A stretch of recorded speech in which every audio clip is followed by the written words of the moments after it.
If you're standing, please be seated.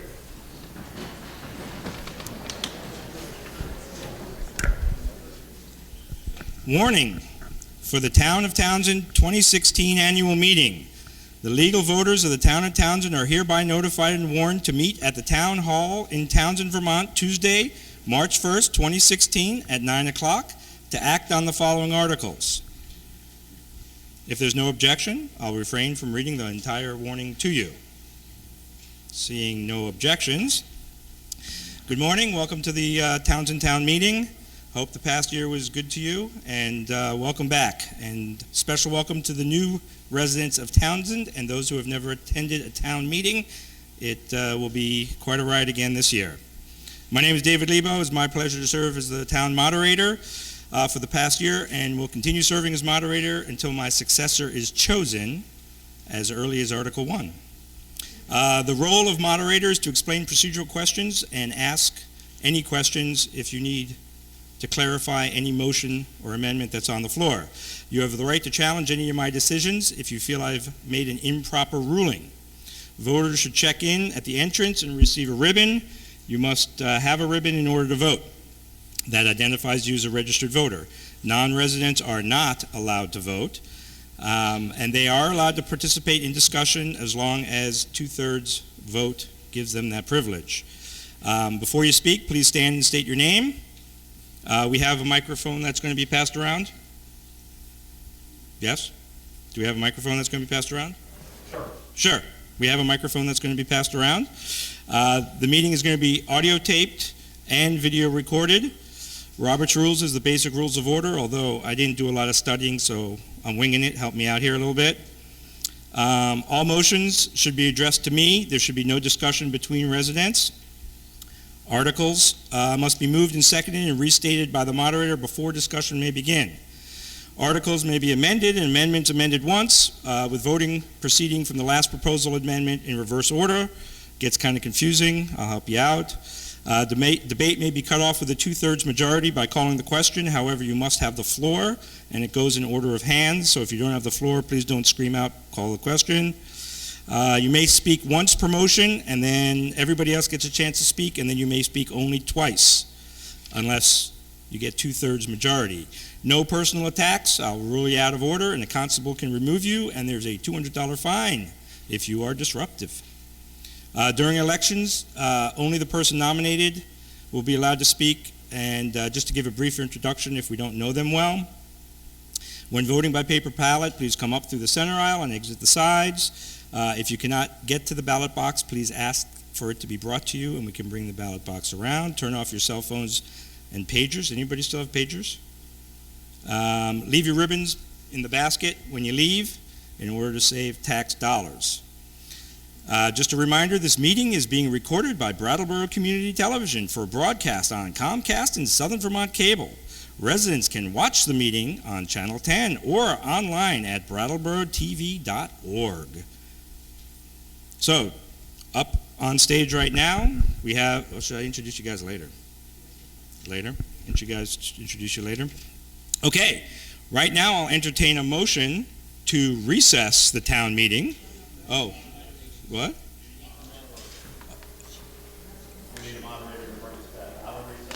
Oh, you want to do the moderator first? Okay. What? Okay, the recess. Recess, and then you go from your moderator? When do you want me to be moderator? Does anybody else want to be moderator? Okay. Huh? You want to do Article 1 first for the town meeting? Article 1. Wait, I'm not there yet. Article 1, to choose a moderator for the ensuing year. I'll take nominations. Okay, nominations I don't think need to be seconded, but okay. Yes? Oh, okay. Nobody else wants the job? Caramelis does? Oh, okay. If there's no objections and hearing no more nominations, I declare the nominations closed and instruct the clerk to cast one ballot for David Lebo for moderator. All those in favor, please say aye. Aye. Opposed? I believe the ayes have it. The ayes do have it. Thank you for your support. Okay, now if there are no objections, we'll recess the town meeting and convene the school district meeting. Are there any objections? Seeing no objections, we'll recess the town meeting and reconvene the town meeting as soon as the school district meeting is over. I don't have to vote on that. There's no objections. We'll now move to the town district meeting. And we apologize for the delay. There's election issues downstairs. And please don't forget, it's one of the few rights and duties of the American citizen to vote. Please, everybody, vote.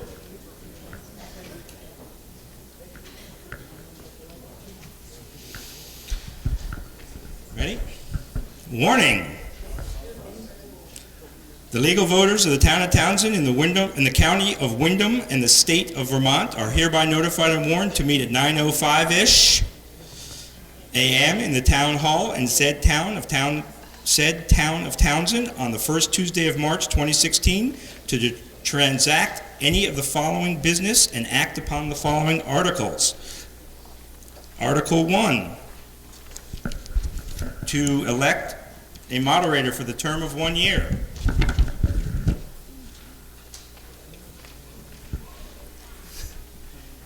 Any nominations? Yes. David Lebo. Any other nominations? I gotta memorize this. No? You guys okay with me? Okay, if no objections to hearing no more nominations, I declare nominations closed and instruct the clerk to cast one ballot for David Lebo for moderator of the Townshend School District. All those in favor, please say aye.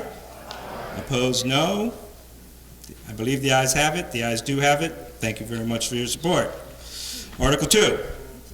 Oh, I should introduce. So up front here we have the Townshend School District Board. Al Clausen, raise your hand. Brad Sanderson. Cliff Passano and Eric Scott. Your school district board. Article 2, now I'm lost. To accept the reports of the school directors as presented in the July 1st, 2014, June 30th, 2015 Treasurer's Report. Do I have a motion? So moved. A second.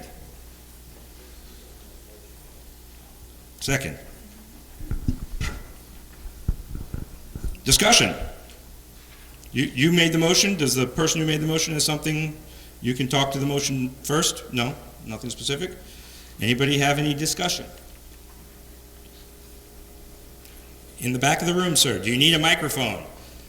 Remember, this is recorded, and I've gotten complaints from people in the past that are watching on TV that can't hear very well.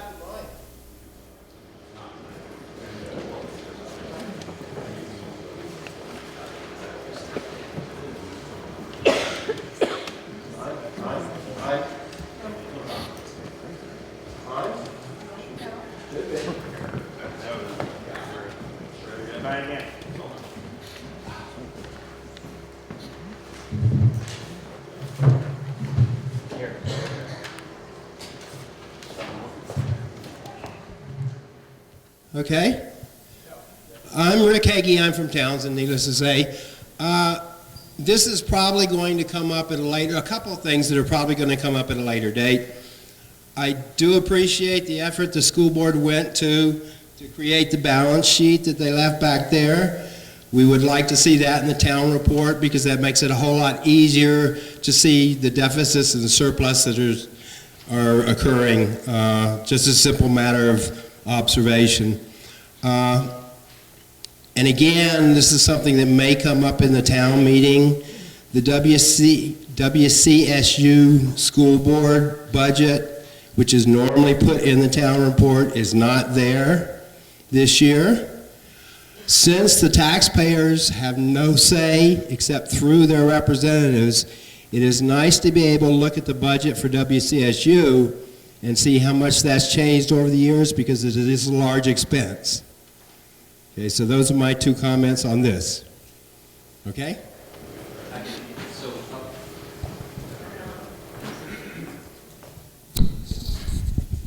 It was up 4.8%, the WCSU budget. It's not, actually, it's not official yet, but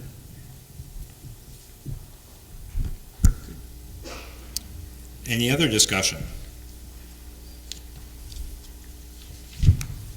Seeing no other discussion, it's been moved and seconded to accept the reports of the school directors as presented in the July 1st, 2014, June 30th, 2015 Treasurer's Report.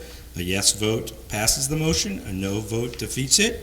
All those in favor, please say aye. Aye. Opposed, no. I believe the ayes have it. The ayes do have it. Article 3, to elect school directors for the following terms. We have 1 3-year term and 2 1-year terms to vote for. I believe April Chase was the 3-year term. We'll start with the 3-year term. I will now entertain nominations. Eric Scott. Accept?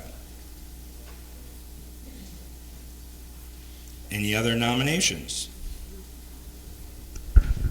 Seeing no other nominations? If there are no objections, hearing no more nominations, I declare the nominations closed and instruct the clerk to cast 1 ballot for Eric Scott for a 3-year term on the school directors, Townsend School Directors. All those in favor, please say aye. Aye. Opposed, no. I believe the ayes have it. The ayes do have it. Thank you very much. We'll now do a 1-year term till March 2017. I believe we'll do Eric's spot first. He was a 1-year termer, now he's a 3-year termer, so I will now entertain nominations.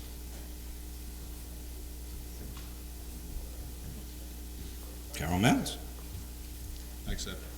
Rod Sanderson. Rod's been nominated. Carol. Rod. Any other nominations? Seeing no other nominations, and if there are no objections, I declare the nominations closed and instruct the clerk to cast 1 ballot for Rod Sanderson for a 1-year term on the Townsend School Directors. All those in favor, please say aye. Aye. Opposed, no. I believe the ayes have it. The ayes do have it. Got another 1-year term till March 17th for the Townsend School Directors. We'll now entertain nominations. Crickets. Crickets.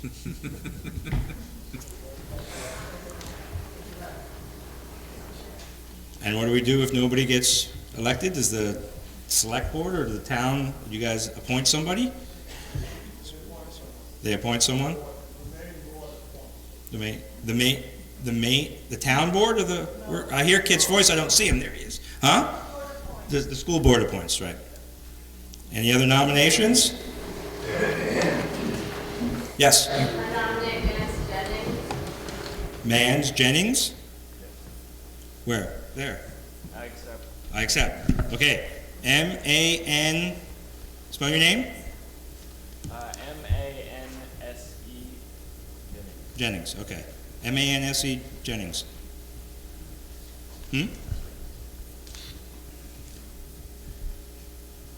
Town of Townsend, voter checklist? Yes. Robert Jennings is on the checklist. So that's your name? Yes. Okay. Okay. Sorry. Okay. So Robert Mans Jennings, huh? Who nominated him? We need your name for the minutes. Ali Tripoli. Okay. Any other nominations? Seeing no other nominations, and if there are no objections, I declare the nominations closed and instruct the clerk to cast 1 ballot for Robert Mans Jennings to a 1-year term on the Townsend School Directors. All those in favor, please say aye. Aye. Opposed, no. I believe the ayes have it. The ayes do have it. Thank you for your service. Article 4. To elect a school district treasurer for the term of 1 year. Right now serving is Anita Bean. I will now entertain nominations. Anita Bean has been nominated. Do I hear any other nominations?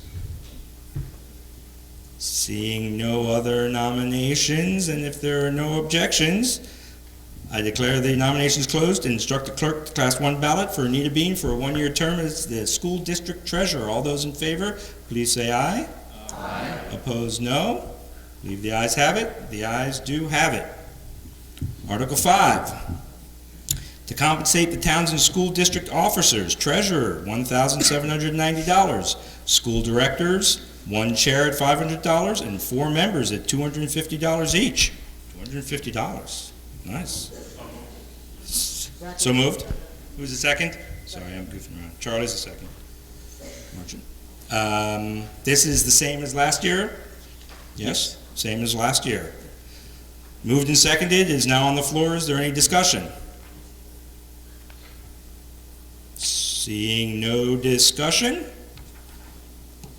Okay, so a yes vote pass. I won't read it again. The yes vote, everybody understands, the yes vote passes the motion and these figures. The no vote defeats it. All those in favor, please say aye.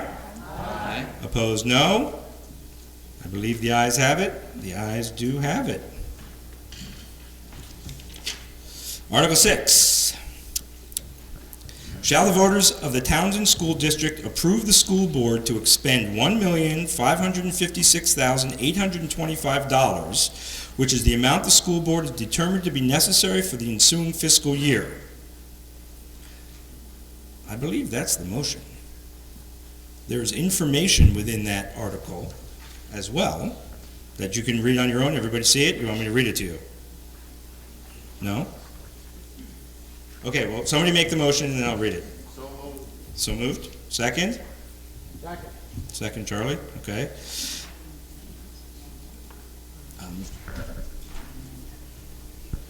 Okay, so it is estimated, so it continues to read, it is estimated that the proposed budget, if approved, will result in education spending of $16,441 per equalized pupil.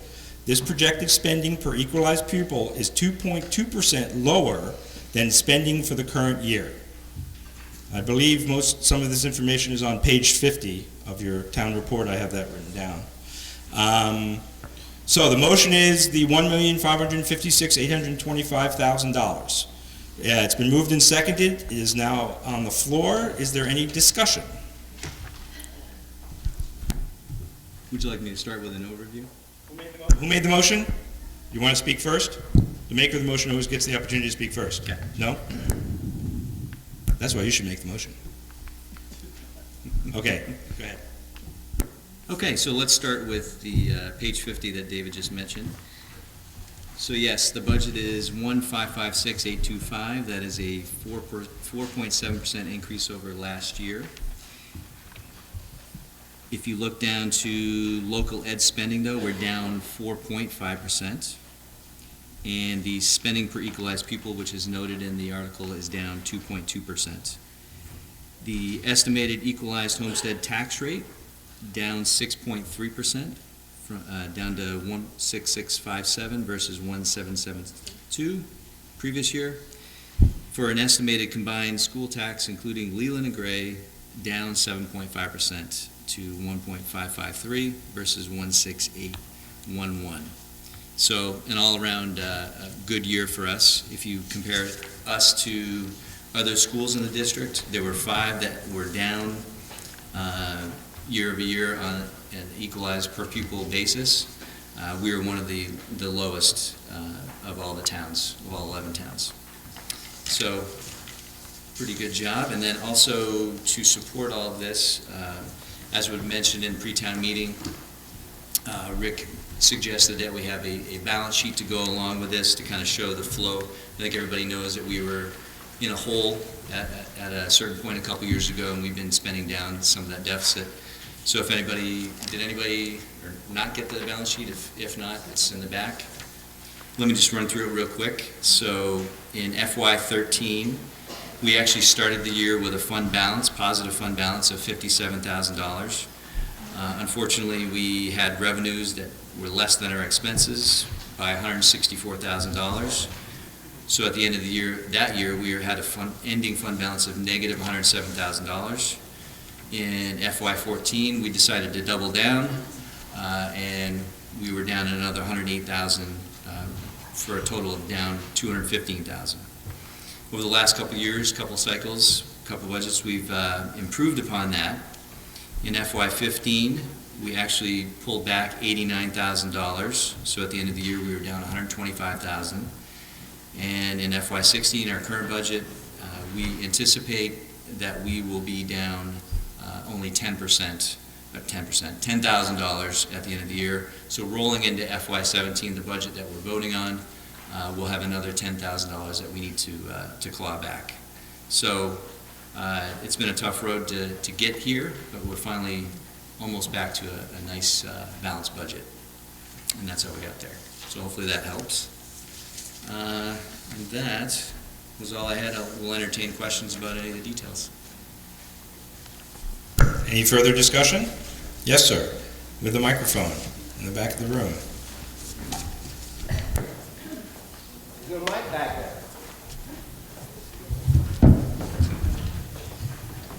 Just hold on to it, Rick. Okay, just a couple of comments, if I may. I did do some calculations after pre-town meeting, and if you take the administrative budget directly attributable to the elementary school and add in the administrative, just the administrative portion for WCSU, you're looking at 16% of your school costs in administration. Just an item to note that that's getting pretty high. Okay, several years back you did. They're worth their weight in gold. Several years back you eliminated the counselor's position and basically put that into the principal's office in order to negate the expenses for administration. There's now $8,000 in the budget for counseling. Okay, so I'm just making note. One other note that I think everybody needs to think about. One of the reasons your school taxes are going down is because our CLA is going up. In the future, that's going to come back to bite you pretty hard. Okay, it looks really good now, but as soon as property starts selling, and as soon as property values go up, and we start to fall off that scale and drop back down to 98, 97%, it's going to hurt real fast, real hard. So don't take the numbers as golden, because it's all because of a complicated formula up north.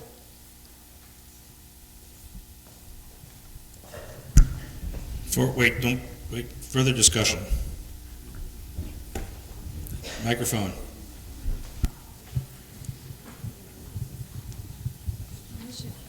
Permission to speak. I'm Deborah Leggett, principal of the school, and not a citizen of Townshend. Oh, that's right. She's not, the principal of the Townshend Elementary is not a citizen of Townshend. We must suspend the rules. If there's no objection, we won't have to take a 2/3 vote. Is there any objection to the principal speaking? Seeing no objection, you have the floor. Thank you. I just wanted to clarify Rick's comment about the counseling position, because you wouldn't have been able to know that that $8,000 plus change is included in the revenue line, and it is funds that I have obtained through something called EPSDT, which is essentially Medicaid reimbursement. So through Medicaid reimbursement, the $8,600 or whatever it is money that we can use to reinvest in regular education. So I chose to reinvest that money in a school social worker. And so the school social worker who is employed at Leland and Gray comes to Townshend 1/2 day a week and does the kind of work that my interns from Antioch University, who I supervise because I am also a guidance counselor and a principal, that's how we've absorbed the counseling program. This person can do the kind of liaison work with families and with students that are going to Leland and Gray that I thought was important to build into the counseling infrastructure. So I just want you to know that $8,000 is also represented in revenues, so it's a wash. Does that make sense? Thank you. Further discussion on the motion pending before us.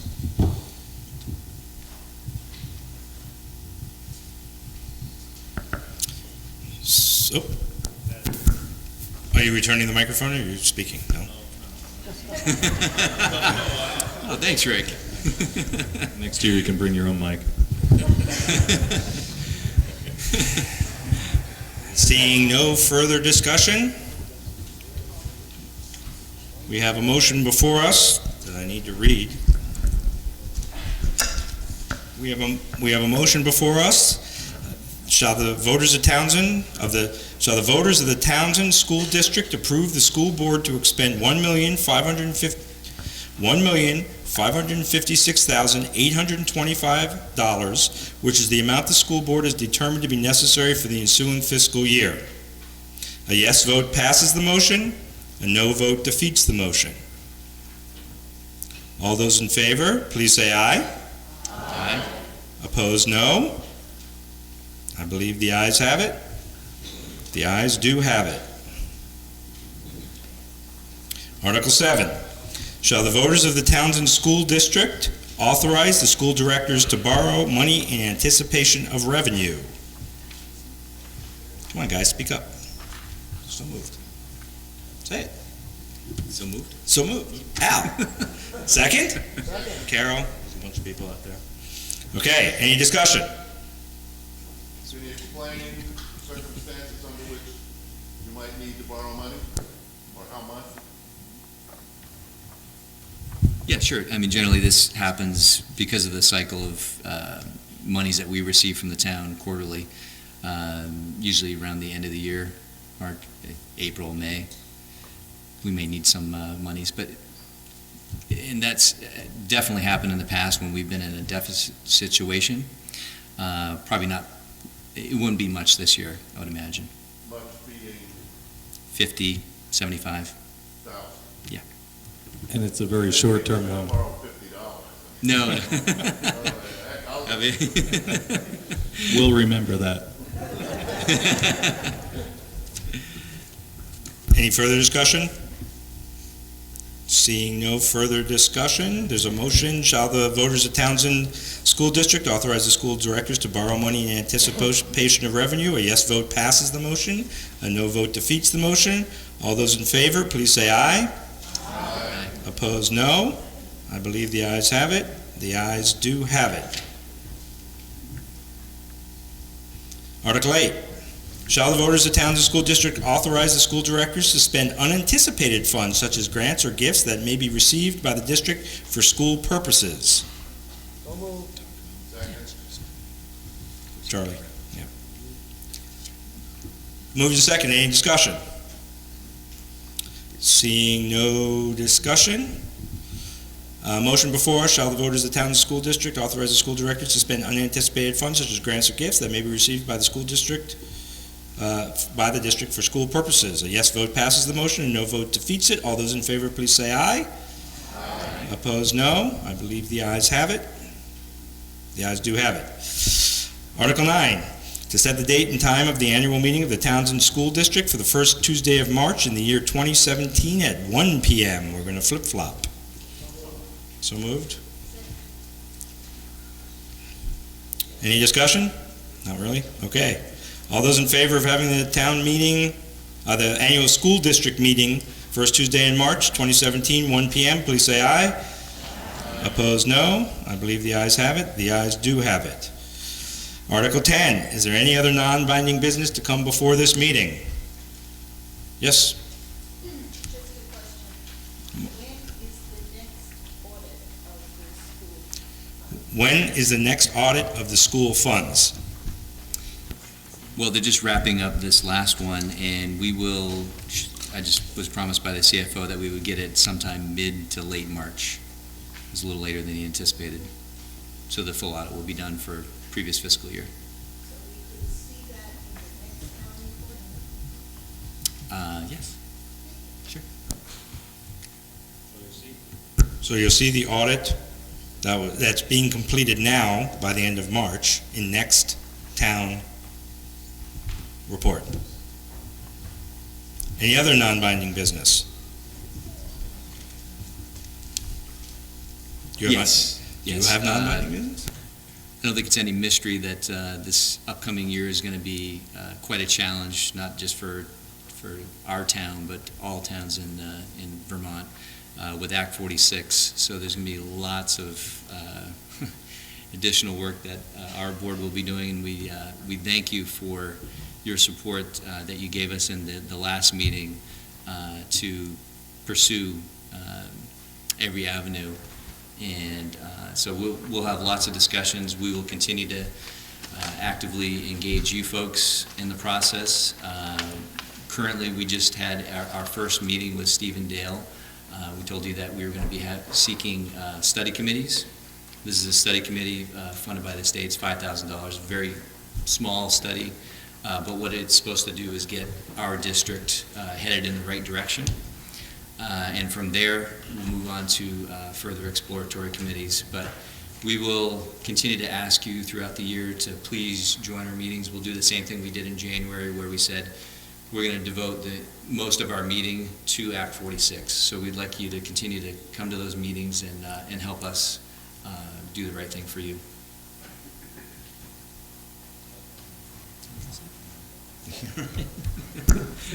Okay. Any other non-binding business? Seeing no other non-binding business, I will entertain a motion to adjourn the Townshend School District meeting till next year. So moved. Charlie? Second? Second, okay. All those in favor of adjourning the meeting, please say aye. Aye. Opposed? We are adjourned.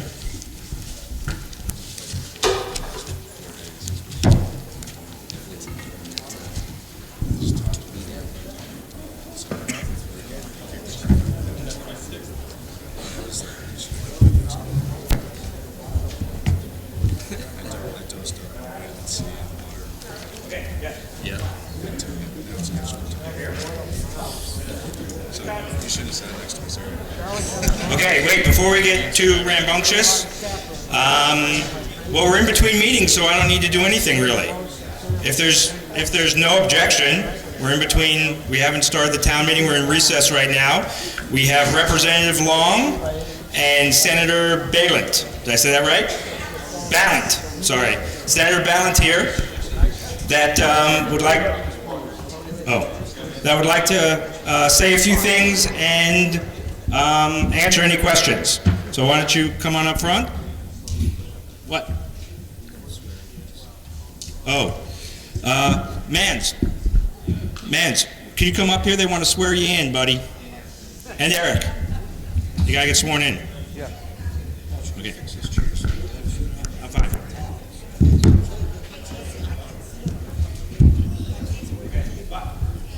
Somebody call my name? They want to swear? Okay. Everybody, please, your representative and senators here, now's the time. We'll give them maybe 10 minutes. 10 minutes. Good morning. I'm Emily Long. I'm your representative. I live in Newfane. I was here last year. I hope all of you have had a good year since. I'm sort of happy to be following on the heels of the school district meeting because I actually serve on the House Education Committee, and we've had lots of conversations this year, as all of you are probably aware, around the cost containment provision of Act 46, which we've modified pretty substantially this year. And actually, I believe in Townshend, you actually stayed under not only your allowable growth, but reduced your spending here. So that wasn't as big of an impact on you, but it was a big impact on many other schools and school districts around the state. So that has been modified.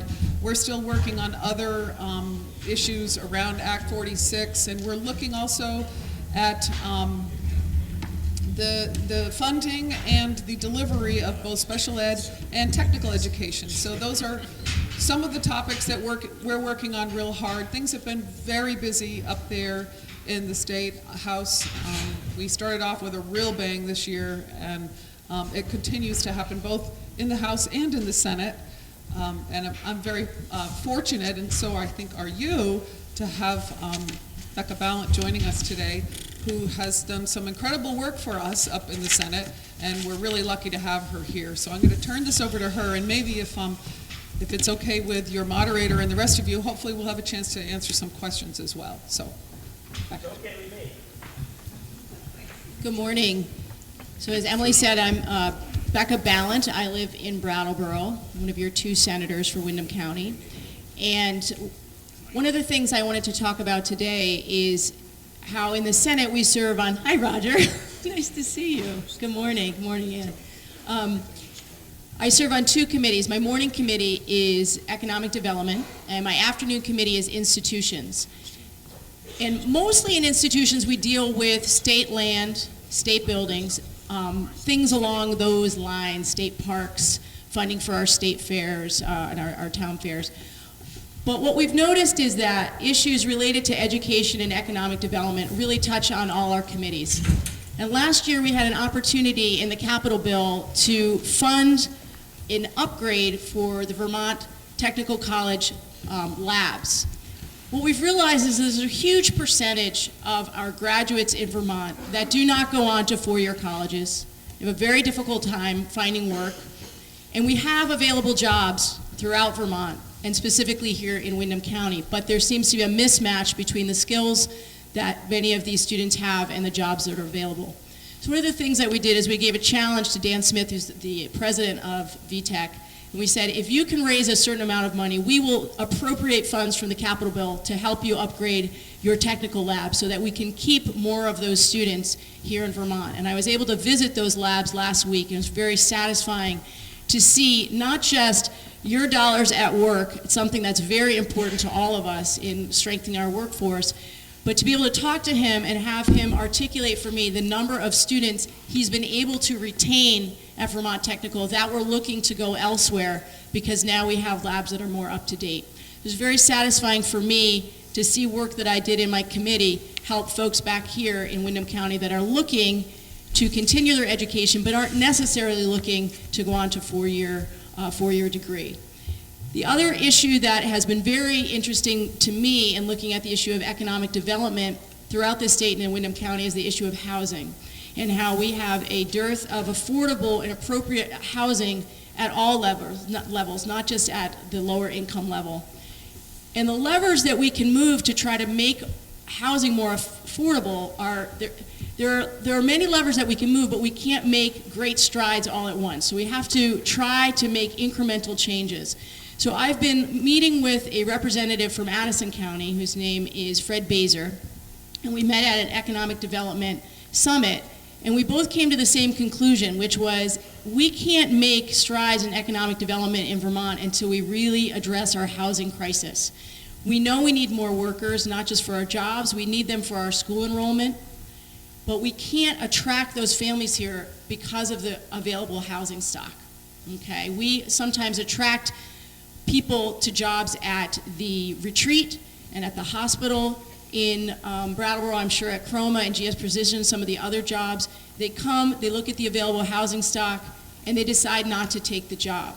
So some of that has to do with affordability, some of that has to do with the tax base, some of that has to do with younger families looking at homes that are more energy efficient that we currently don't have on the market.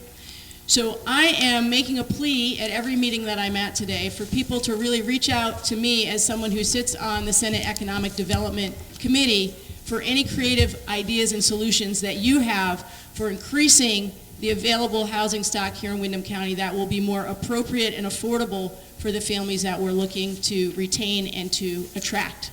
So I appreciate you giving us the opportunity to speak today.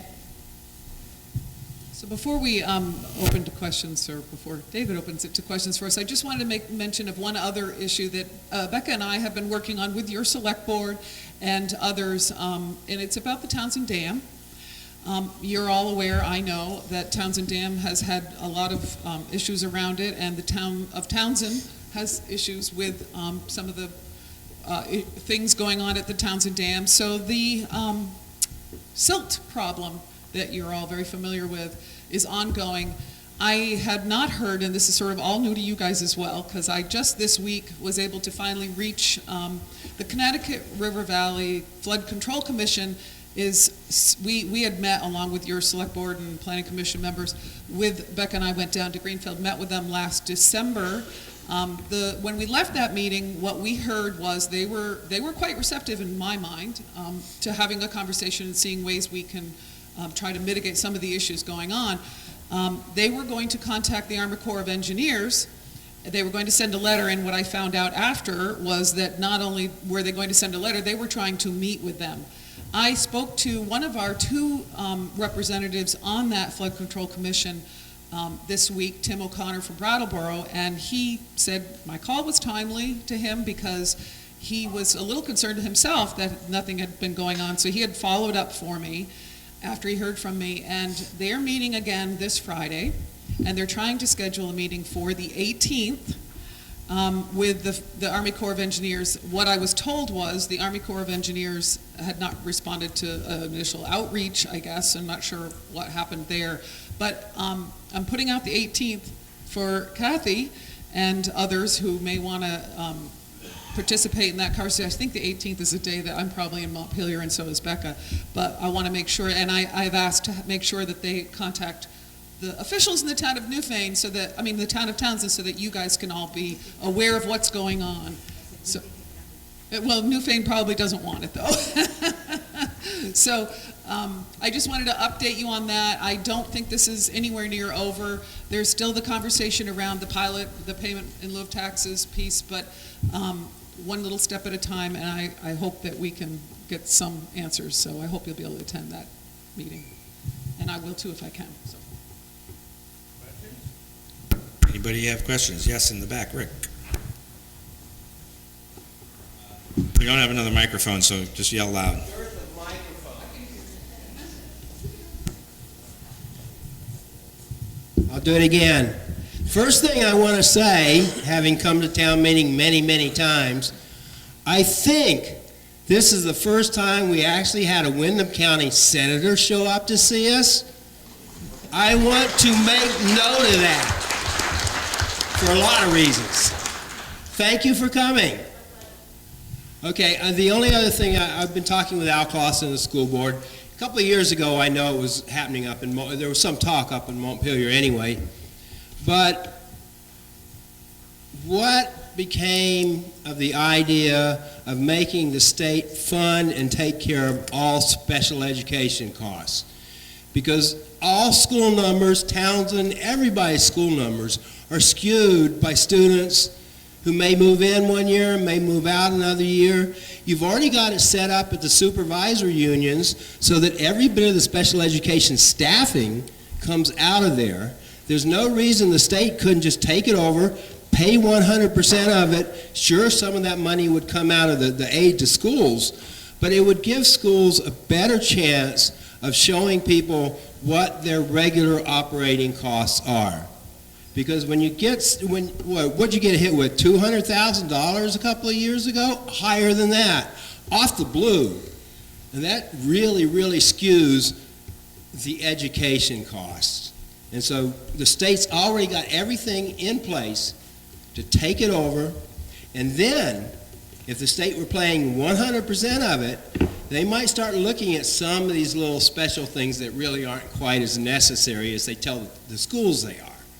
You know, so when you're paying the cost, you tend to oversee things a bit more. Thank you. So I did mention already that we're looking in House Ed about the funding of special ed. We just really began that conversation because we've been so busy with all the other things that we're dealing with. There's a piece of draft legislation that talks about doing a pilot program and trying to find a way to possibly operate under a census model. So I'm not sure that's going to work out. I think it needs a lot of look. There are a couple of studies that we've been looking at also in House Ed. One of them was last year out of UMass around the use of paraeducators in special education. We are fairly high in Vermont. The state of Vermont has 16% of our student body who are students that are in need on IEPs. The national average is 12%. So we're a little bit higher. Actually, I've found out recently, I'm on the board at Leland & Gray, as many of you probably already know, and we actually are at 20%.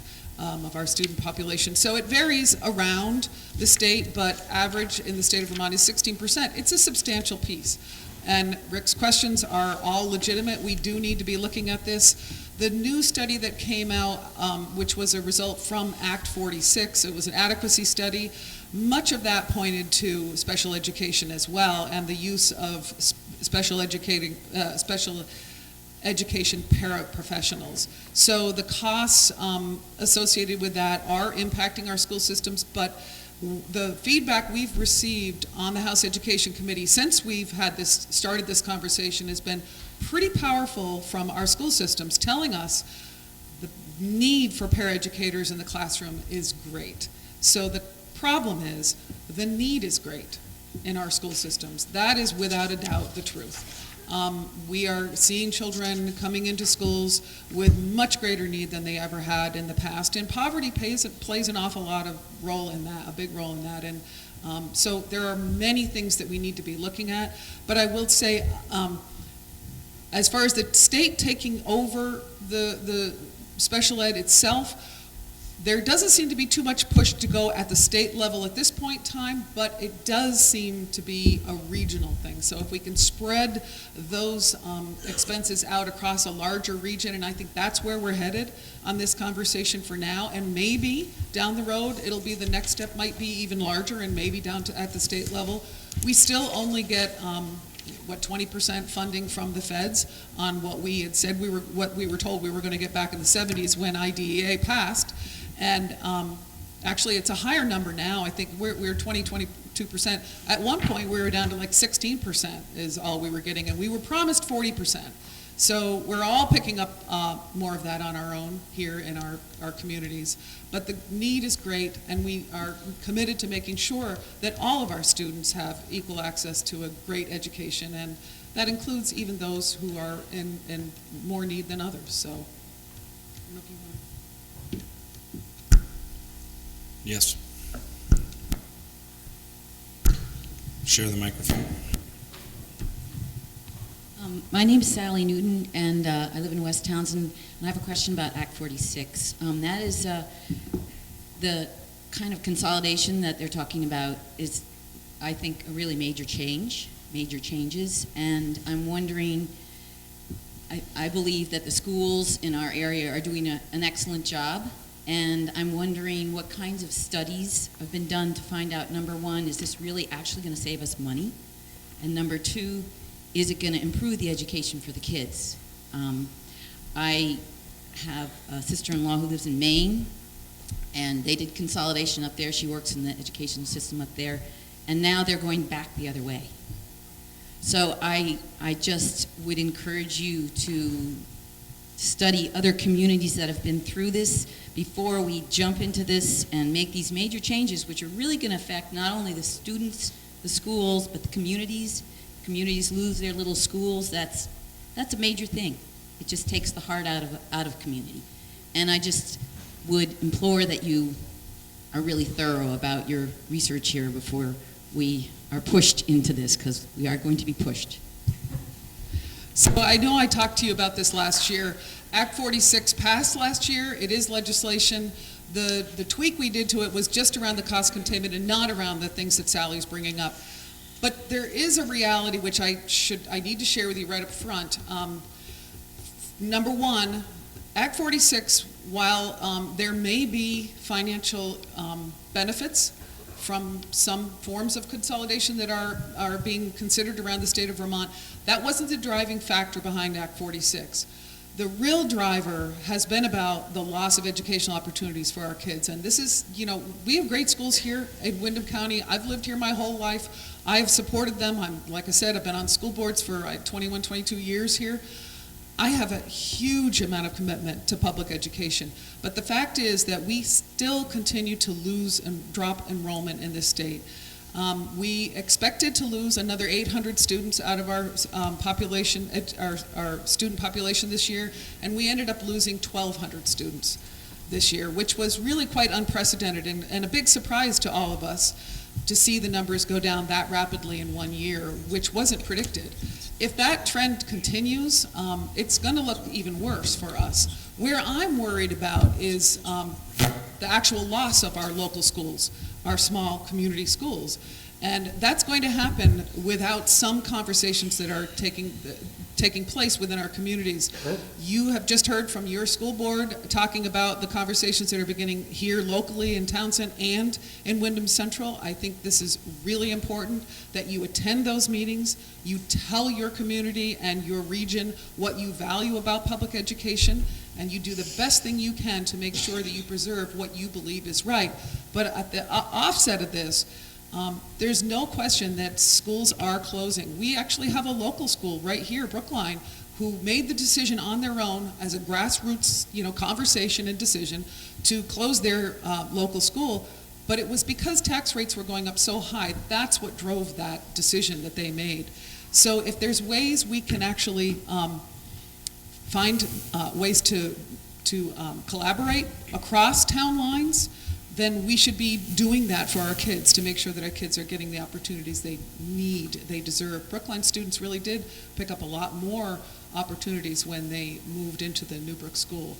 But the recommendation there was not to close that school by the administration. It was the community who made the decision to close it. So I think that that should be what happens in all of these merger discussions. So the study happens here locally.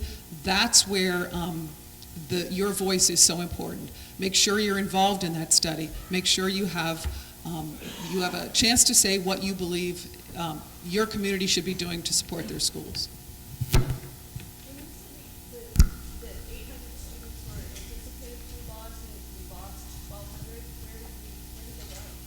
Well, I don't have the answer specifically to that, not yet. I don't think the AOE has shared what they know, but they're either leaving the state or they're going to private education, because we don't count them in that.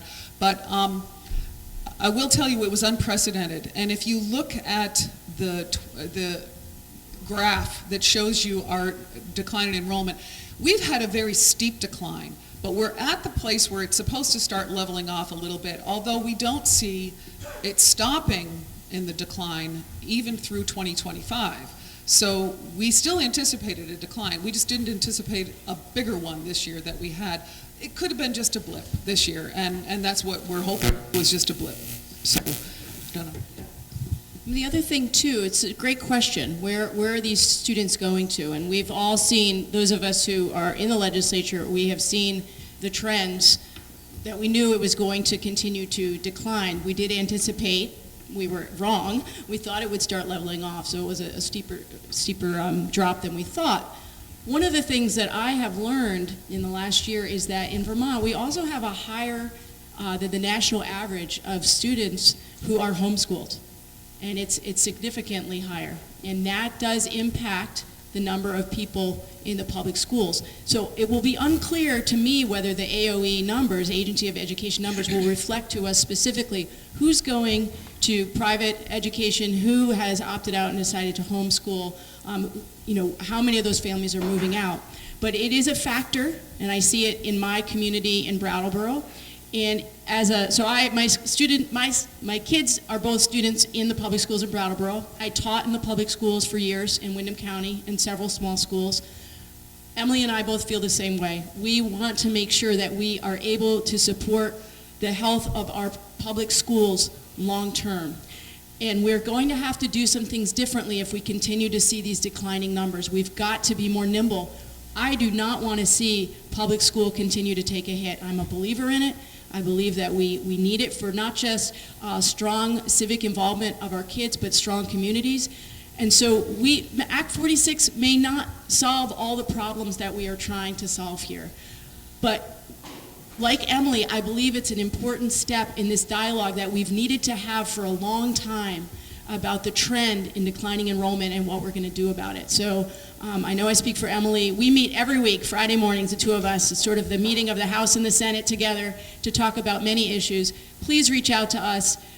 Although I don't serve on the Senate Education Committee, we both talk about education a lot. So I encourage you to reach out. Last question? Last question. Yes. So everything's tied together, economy, housing, schooling. So I remember you mentioned that we're doing some things in terms of economic initiatives to help housing folks into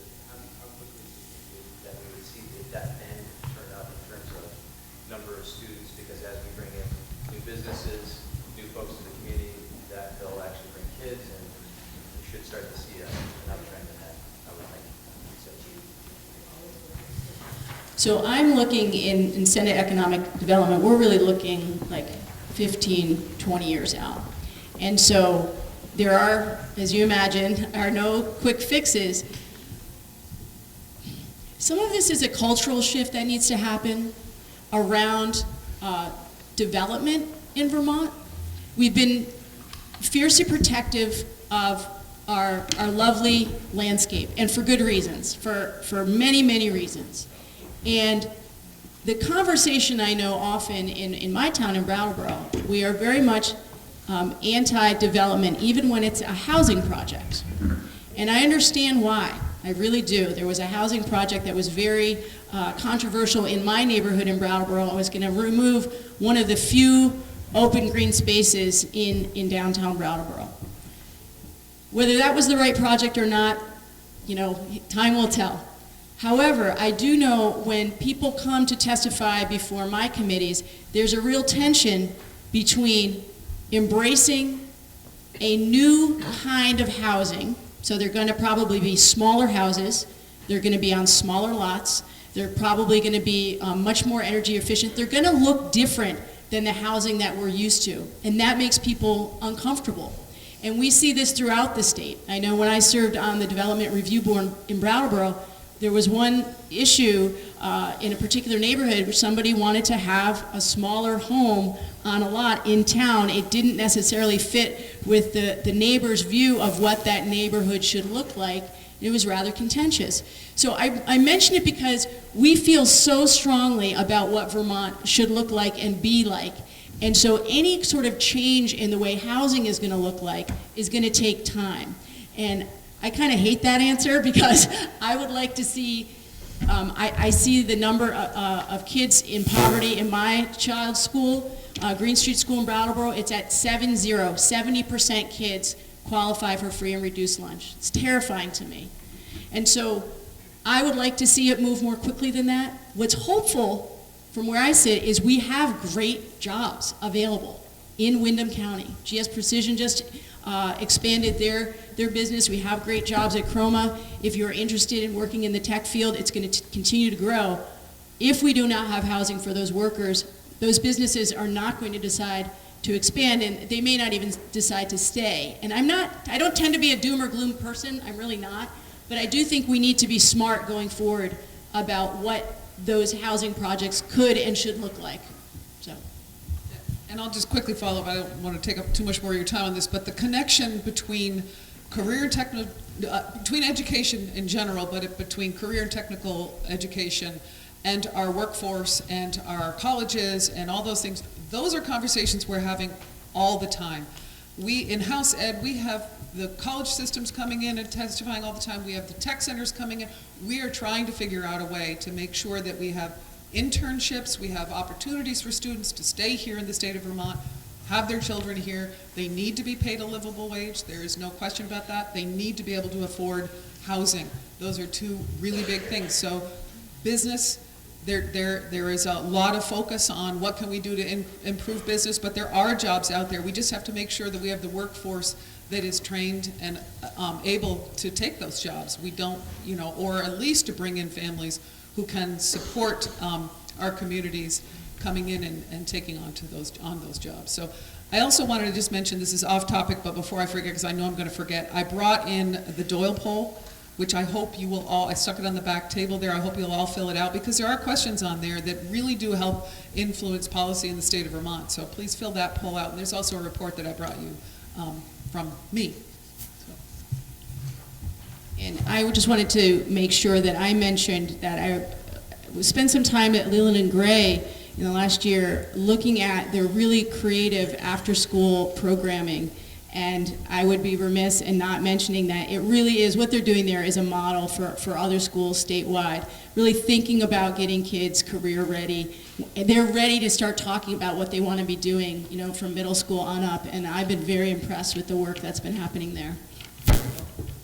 because we just took that, I know you're going to stop me in a second, but I can't not mention this, because this, Thera Fuller is here in the room hearing me. She's the Wyndham Central Coordinator for this, the after-school and the expanded learning programs we have in Wyndham Central. We in House Ed just took testimony from Leland and Gray students and from many others about expanded opportunities. This is huge for us in this state, I think, and in fact, I was able to convince the House Education Committee to support financial support, making a recommendation to the Appropriations Committee to try to find ways to fund this after-school and summer learning for our kids across the state. So I'm hoping that I'm going to have to continue to advocate for that, because it's going to be hard to keep a hold of those funds, because there's a lot of need out there. But I really believe that this doesn't just support our students and our kids around the state, but it really supports working families. And so take a look at those opportunities. I think Thera dropped off some material in the back of the room. I hope you'll look at it and support that for us too. Thank you. We appreciate your comment, very much so. Thank you for your answers.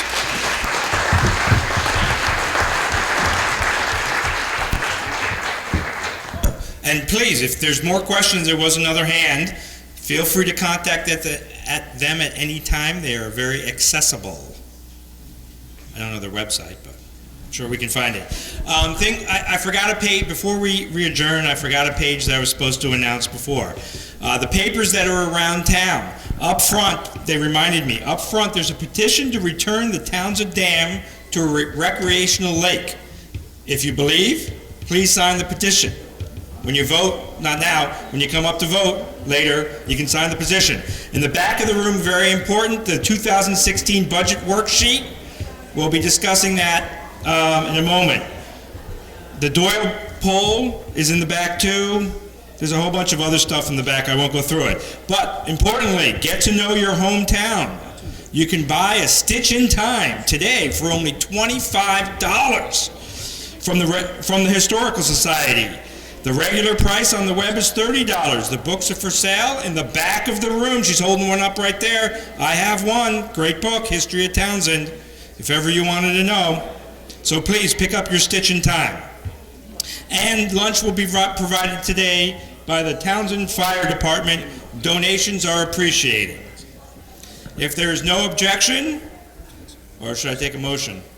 If there's no objection, we will re-adjourn the town meeting. Reconvene? Where did I say? Re-adjourn. Oh, we can re-adjourn? We'll re-adjourn. We'll reconvene. Okay, if there's no objection, we have now reconvened the Townshend Town meeting. I believe we were on Article 2. We ready? Okay. Okay, Article 2, to act upon the July 1st, 2014 to June 30th, 2015 Auditor's Report. I will entertain a motion. So moved by Craig. You guys can't second up there. No? Second. Discussion. Oh boy. Oh boy.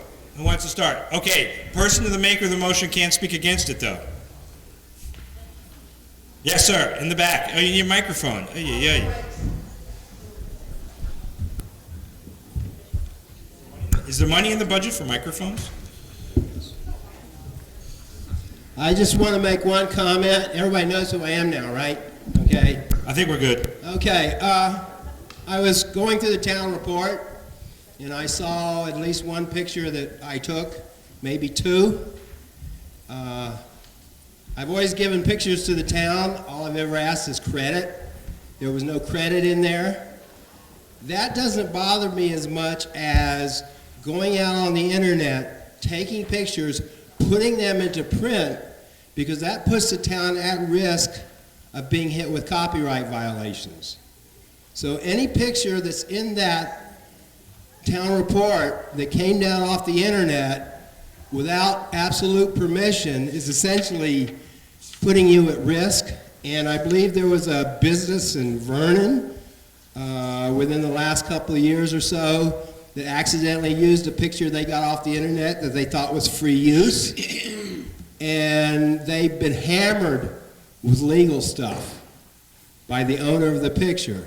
So this digital age gives you lots of opportunities, but you've really, really got to be careful, because there are people out there who are actively looking to sue people.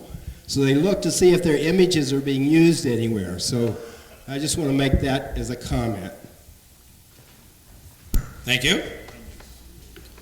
More discussion about the auditor's report. I would just like to make a clarification on page 59, Townsend Officer Appointments. Under the Howard Legacy Fund only appears my name. I do not act alone. There is Ernest Ted Redfield and Ellen Stratton were also appointed. Their names should have been in here because they deserve equal credit for serving. And then get it on. Is that on? No. I think you just need to get closer. Did everybody hear that? We need more credit. Ted Redfield and Ellen Stratton were not credited in the town report. And ask people to identify themselves before they speak. That was Carol Mouse. Mr. can I? Okay. I'm not as fast as the kids. Do we have any kids? No, I don't think so. Charles Marchant. Based on the information presented on page 17 of the town report, which is the Townsend Cemetery Commission Fund, I recommend that Article 2 be rejected.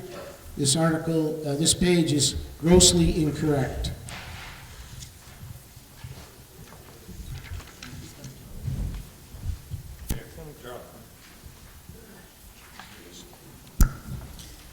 Any other discussion on the town report? What happens if it's rejected? I don't think anything happens. I think it's rejected. We could theoretically put together another book. There are some issues with that going forward with other articles.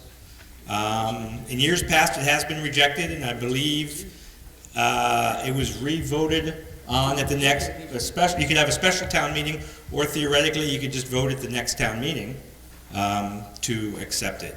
So there are no dire consequences to not accepting the book. Yes, but you must get this.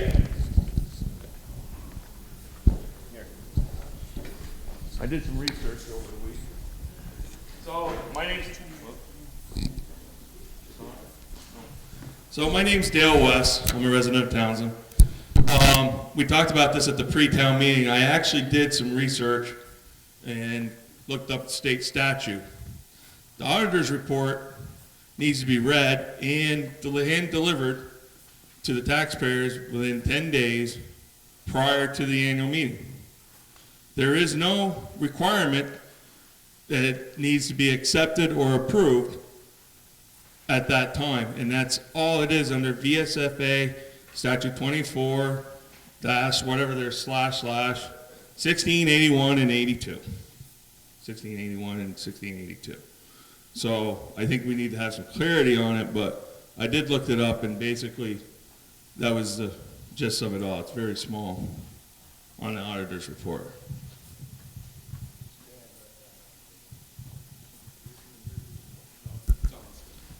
Yeah, okay. For further discussion? Greg? Okay. Yeah, no, you can... Oh, clarification? Okay. The auditor's report that you're going to approve or debate approving is on page 5. That is technically all that you're approving. You're not approving or disapproving the town report, which is the big book. There are many problems in the town report. And that may advise you as to whether the auditor's report is actually accurate or not. But what you're actually voting on is what's on page 5, that paragraph or 3 paragraphs that the auditors have put together and submitted for the town report. The big book, the actual town report, is not something that's open to approval or disapproval at this point. It's just that report of the auditors. Very good point. The motion is for the auditor's report, which is on page 10. 5. 10 divided by 2. 5.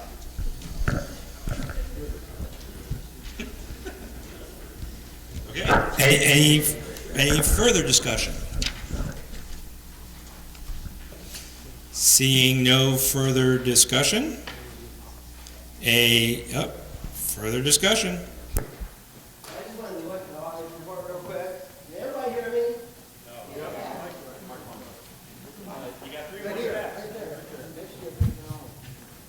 Basically, my feeling is, considering the inaccuracy of the numbers that are contained in the town report, the Board of Auditors report really can't be solid.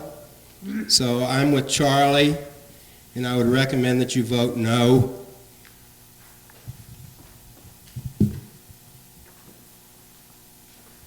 Further discussion? Yes. Okay. When you all came in, Kurt Tietz asked you to pick up a handout with the budgetary numbers for the general fund and the highway department. This worksheet was put together simply because the numbers that we needed for you to look at today to vote on for those individual departments were not readily noticeable. I believe Mr. Hunt spent the better part of a week pulling these numbers out of the book itself to put in a coherent fashion so you could all see. I will absolutely agree with the people who have said the way the numbers are presented in the book are, in fact, not in the usual manner that we're used to seeing them. They're very confusing, and many of the numbers are wrong or are missing. So in their statement, they basically talk about the system, the fact that they've reviewed it, the fact that the numbers that they're reporting are not the actual numbers means that their statement cannot be correct. Further discussion? Yes, sir. Microphone up front, please. Bring your children, they can run the microphone. My name is Caleb Judy. I live here in Townsend. Looking at the auditor's report on page 5, I think it's really important to note that the auditors base their report on the numbers that they have available, which is given to them by the people of the town of Townsend. So this is based on all of the numbers that are presented to them, and in their report you will see, if you actually read it, regardless of the other numbers, that they note the difficulty and the hurdles that they have come up against in obtaining the accurate information in doing this report. So the auditor's report on page 5 is not the numbers that everyone is seeming to be arguing about. It is, this is what they did, here are the difficulties that they have hit, and this is how they completed it. And that's what you're looking at. And I think that is a fair and accurate statement for the job that they had to do and the hurdles they had to come up against. Further discussion? I will say that we elected 3 new auditors last March. Those auditors, in fact, did go to training, and I believe met once or twice in the month of late March and early April. From that point in time, the town did not see any of the auditors until about September. We closed a fiscal year as of July 1st, and the numbers that are reflected in this book do in fact reflect those numbers that were closed out on July 1st. Without auditors there to be following the monthly progression of bills and auditing as they go, I don't know how this can be claimed to be difficulty from the standpoint that it can't be difficult if you're not there. I would just like to add that throughout the year, I believe there was only one person, that was Patrick, that done any of the auditing. The auditors that we had elected at last year's town meeting did not show up. There was never a quorum of auditors there. As you can see in the book, Tricia Shine has not signed this auditor's report. There's only 2 people, and Elaine Hill is someone who was appointed when we appointed her in September or October, because Patrick couldn't do it all alone and ought not. There are 3 auditors, and there's a reason for that, and they need to be a quorum to everybody check and back check and check and back check. So there were no auditors in the office throughout the year until Patrick came in October, 1st of November. We had a meeting with him which did not really produce too much. So we're into November before we can even get numbers together to present and get this book together. And we talk about auditors later on in a different article, but approving or disapproving this report, take that into consideration. We elected 3 auditors last year, and there were none that showed up all year long. Further discussion on the auditor's report? Yes, ma'am. Sarah Messenger, then how were they paid $1,900 if they didn't show up? $1,900, $1,400? The majority of the pay you're looking at, I believe that's on page, what page you're on, Sarah? Sorry, what page? What page? 21. 21? Yeah. That includes last year's. That would be mostly last year's auditors. You would be looking at Maggie Bills, Barbara Bedortha, those, is that what you're talking about? Alice Gouch. Those were last year's auditors. So that was putting together last year's town report. It's the final 3 that are the current. Right. So you've got Patrick Kernan, Tricia Shine, and Eric Scott that were the auditors that were elected last year at town meeting.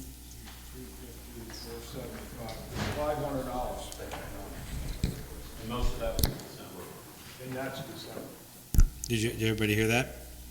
There's about $500 paid to the auditors, and most of that was in December. Further discussion? Seeing no further discussion, are we ready to put the auditor's report to a vote? Okay, has to be a positive motion. Oh, I got a request for a paper ballot. Do I have 6 other hands for a paper ballot on the auditors? I got 1, 2, 3, 4, 5, 6. Yes, okay, we have enough. So it'll be a paper ballot for the auditor's report. Here's the deal. Yes vote passes the auditor's report. No vote defeats the auditor's report. Got it? Any questions? Okay, the ballot paper, we got ballot paper and pencils up here if you need it. Ballot papers and pencils in the back. The ballot box is now open.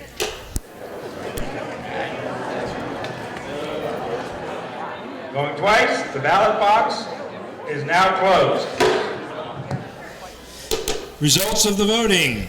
92 total votes cast, 31 yes, 59 no, 2 are blank. The motion to approve the auditor's report has failed. Moving on to Article 3. To see, read the numbers again. The numbers are 31 yes, 59 no, 2 blank. Total of 92. Okay. As long as I read it right. Did I read that right? Yes. Okay. Article 3. To see if the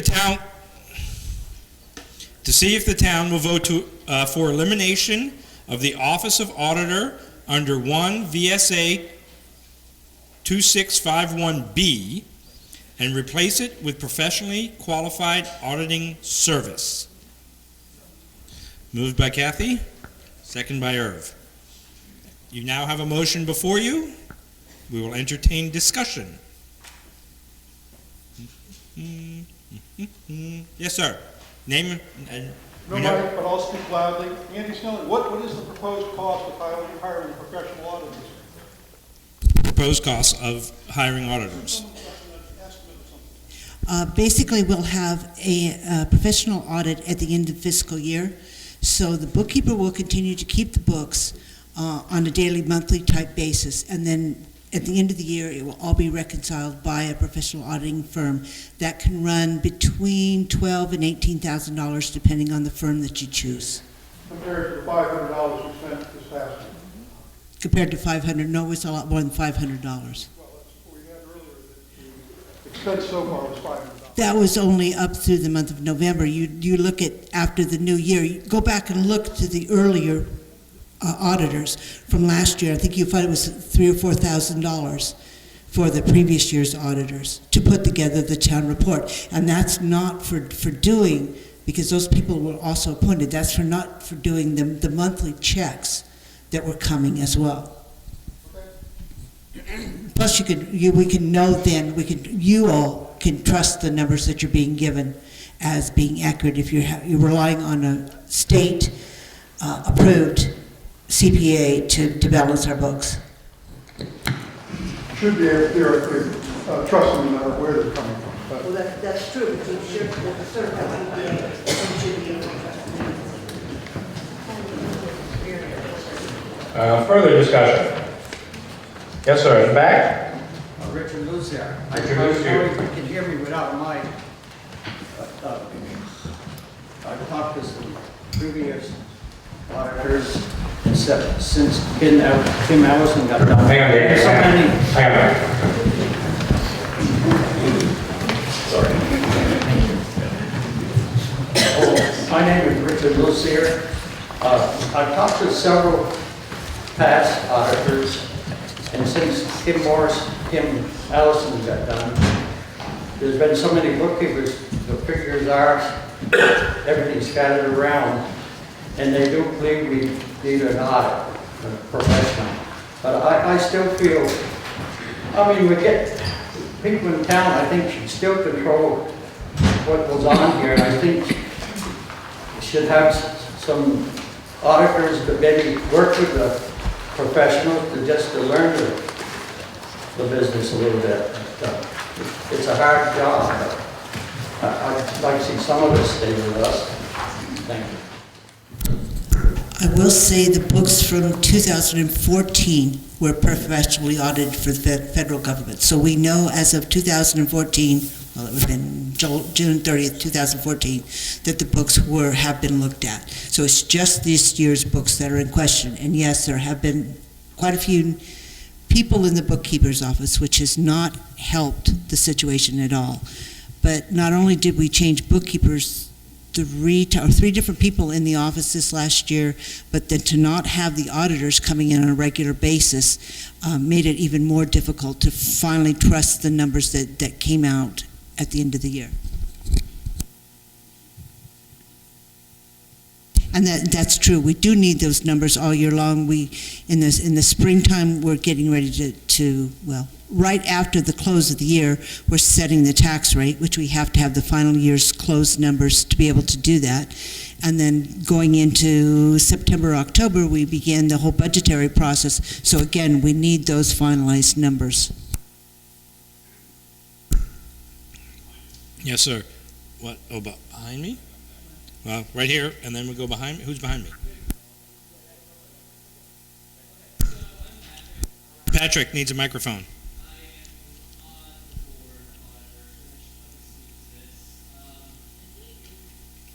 You will in a moment.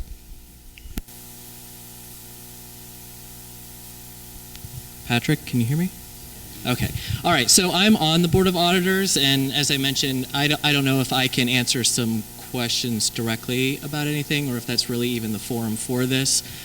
We had our open formal meeting on the 29th of January, and we didn't have really anybody come in with any questions to address at that time. But one of our biggest issues really was the lack of organization in the bookkeeper's office from the numerous people and their numerous different systems that have gone through there. So I can confirm there was an absence of presence. There seems to be further define what that was there was 3 people not showing up. However, I was under the impression that 2 of the people were meeting. I had received communications that they were meeting and what they were doing while they were here, and without any notice coming from any other party or board to say otherwise until September, I did not realize that this problem was extensive as it was. However, once that was addressed, Elaine was appointed to fill a vacancy on the seat, and we tried to hit this organization problem and backlog as much as possible. We worked with the Selectboard assistant in the understanding that this is the year that we're drawing the line in the sand. Everything's been streamlined as much as possible, so moving forward to next year, there is a plan to do month-to-month auditing of the books, working with the bookkeeper with this new organization system. And the fiscal year audit, I do not anticipating it taking any longer than really 3 days. Beyond that, for the numbers that go through here would just be simply absurd. And the only other hours that would really be accrued by the auditors at that point would be the formatting of the book itself. So going back with addressing, there is an attendance issue, history of the past with the board, that is true. Has it been rectified? To the best of our present knowledge and commitment, it is. Some of the other concerns we brought about with the budget of $12,000 to $18,000 reoccurring every year, whereas the Board of Auditors' budget is under $10,000 proposed budget, with an every 3 to 4 years with a professional auditor to come in, which is recommended by the state. So that professional CPA to come in is something that the town should be doing anyway on a every couple year just sort of schedule. And every year, I don't know if that's necessarily a point that we should be addressing now if we have a strong board of auditors that are committed to coming in, which is also something that the Selectboard had identified in their report as well. If you sign up for an office position, you need to be committed and seen through the obligations of that duty. So I just want to make that final point with moving forward. We're a community, and we should all be working together to better the community that we live in, and that involves working together. Further discussion? Wait, Carol.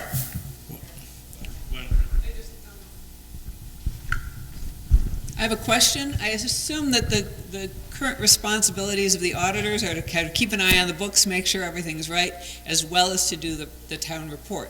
If we hire professional auditors, I'm assuming they don't do a town report. So who does if we replace the current auditors with professional auditors?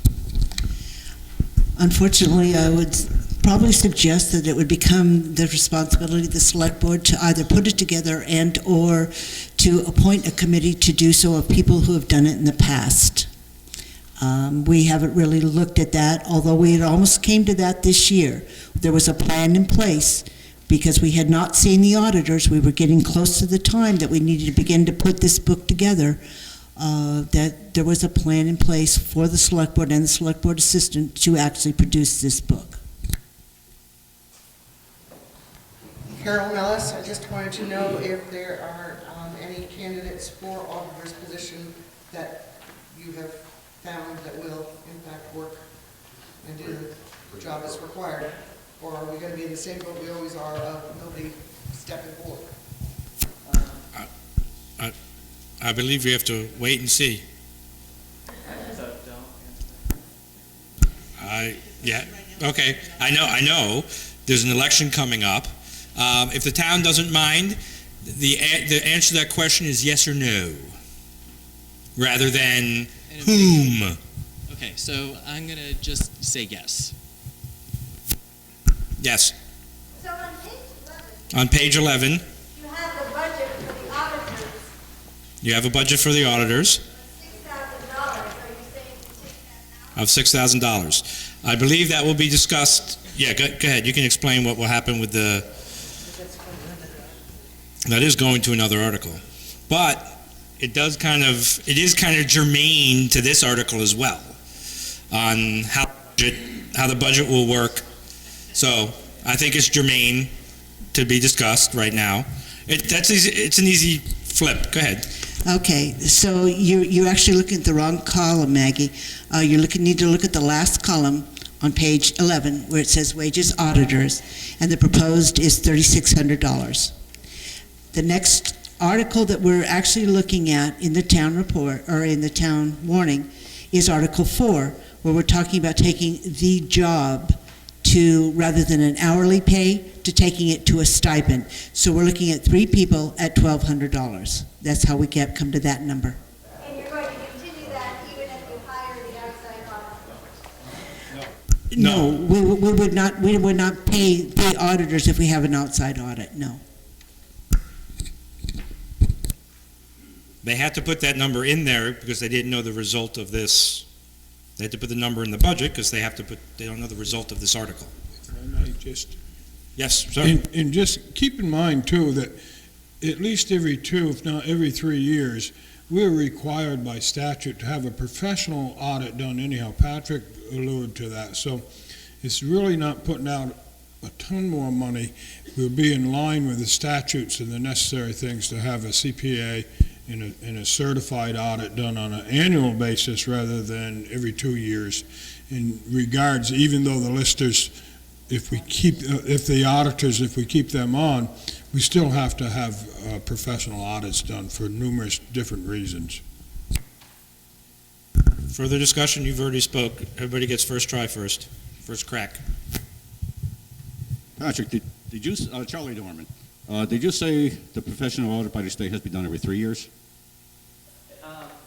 Because he just said 2 years. 3 or 4, I think 3 is the number.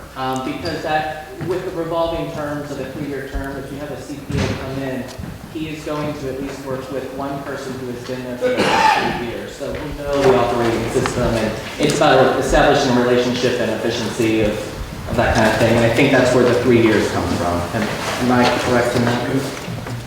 Thank you very much.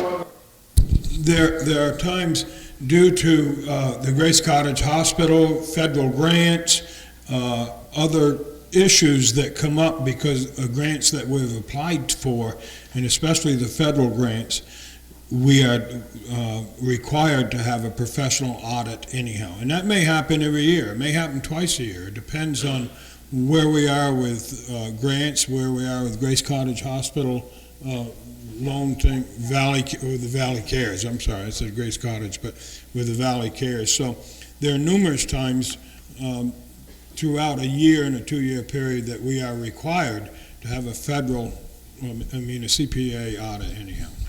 Thank you. I think, Patrick, you explained a lot of that, and putting on a new member last year, that's helped with the job. If you get a third one, that's one thing we're not going to have to up our taxes on, which we do not need. Thank you. How is the CPA chosen? How is the CPA chosen is the question. A CPA would be chosen by the bid process. Right in front of you. You could pass the microphone right in front, right there. The television audience needs the microphone. Susan LaCour, how many professional audits have we had, say, in the past 3 years? 3. 3. So and the town has paid for those each time? 3 in the last 6 or 7 years? 3 in the last 6 or 7 years. And one of those was actually paid for by two of them by Valley Cares because of the ongoing financial responsibility we have for the housing. Okay, and can we use those audits? They're complete audits. They go into everything from the school funds on down when they do an audit for Valley Cares. Okay. Further discussion? Yes, sir. Warren Beatty. So you say you need the auditors to be there for certain meetings and certain things on your books with the CPA, so they're going to be coming in when you call them? Or they're just going to do it at one time? They would just do one time. We now have a bookkeeper that we feel is going to work well with keeping the books up to date and being able to keep accounts current. That bookkeeper can't devote quite enough time to the job, so we will have some assistance coming in for her as well. But they will do the day-to-day, month-to-month type bookkeeping that is necessary for the select board to be able to move forward, paying the bills, knowing where we are on the budgetary process. And then at the end of the year, when all the bills are in, everything is paid, then we will have the CPA come in and review all the work from the year. Further discussion? Yes, sir. What's the select board's recommendation on this? That was Mr. Lincoln.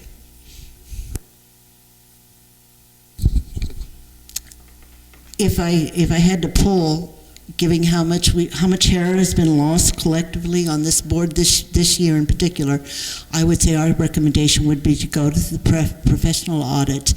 Even though it's going to cost more money, I think we'll have more substantial numbers that we can actually trust in making decisions, to setting your tax rates, to deciding exactly what we should be funding and what we should not.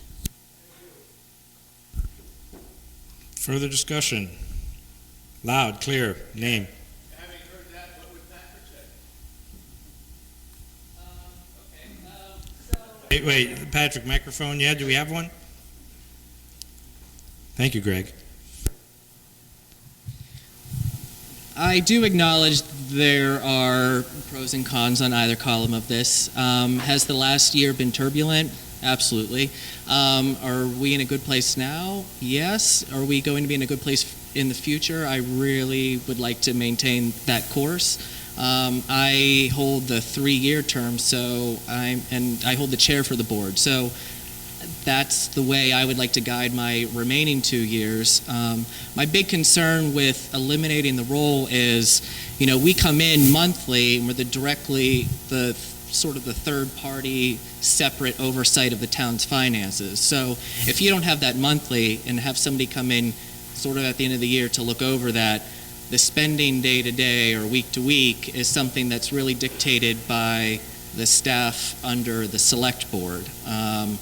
So it's really a checks and balances that's in place by maintaining the Board of Auditors, which to me is important. My recommendation would be to keep the Board of the Auditors, even if I wasn't on it, for that reason. Yes? I would just like to reply that part of the big problem has been in the last year is the auditors have not come in monthly, have not given us monthly updates, have not kept the board apprised. And when it comes time to do the budget, which we begin the budget process in September, we fought until the end of November before we could even begin to get numbers to put the budget together. And that's part of the reason. And when we looked at the lack of participation, for lack of a better word, in with the auditors, that is the catalyst behind this recommendation. Further discussion? Have you spoken once? On this article, motion. Go ahead. I don't think you have. Go ahead. Okay. Okay. And this doesn't just apply to auditors, okay? It's something that really does need to be reinforced. The people who run for office do so and accept certain responsibilities. If they don't do their job, there is no recourse. So you can sit here and you can elect people who promise to show up, and if they don't show up, nobody has the authority to demand they show up. So you're putting the select board, in some cases, depending on the job, you might be putting the town clerk into a situation. But so there's a two-way faith going here. Number one, you've got to have faith that the person you're electing is going to show up. And so you're taking their word for it that they're going to do that. But if they don't, you're going to end up with more problems. So the best thing in my mind on this position is to pay somebody to do it, have it professionally done, because numbers are real important. And if you want to talk about tax impact, the tax impact of losing $20,000, $40,000, like some towns have done, is a whole lot higher than paying somebody to come in and check the books professionally and say, you've got a real problem here, you better figure out what it is. Okay, wait, there was questions, there you go.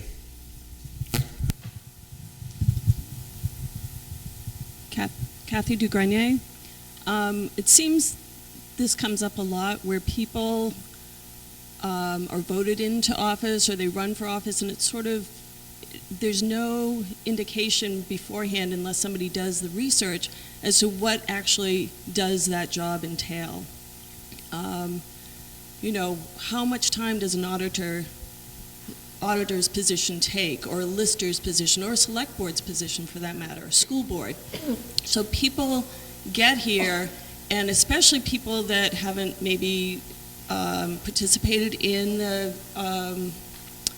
town positions before don't really know what is involved. And for example, I think somebody said that last year it was all new auditors. Is there anything in the town records that would indicate to a new auditor, a new team of auditors, how often they're supposed to meet? Who, what's the protocol? Is there any kind of guidance for new position takers? I believe all 3 of the new auditors last year did in fact attend VLTC training, just 2 of you. So yes, there is a mechanism in place for them to understand what their job is. To understand the amount of time, I can honestly say no. If someone had asked me how much time I was going to spend doing this job on Select Board, I would not be sitting here. I will be the first to admit that. But Rick's point is actually accurate, because if an elected official is not doing their job, there is very, very little recourse for anybody to the Select Board cannot replace them. The auditors didn't show up. We had no recourse. We had no way to force them to come in, and we couldn't appoint somebody else who would. So an elected position is very, very difficult to work with if the person isn't committed to doing their job. And Oh, I got one hand, and then Greg. Go ahead, Elizabeth, and then Greg.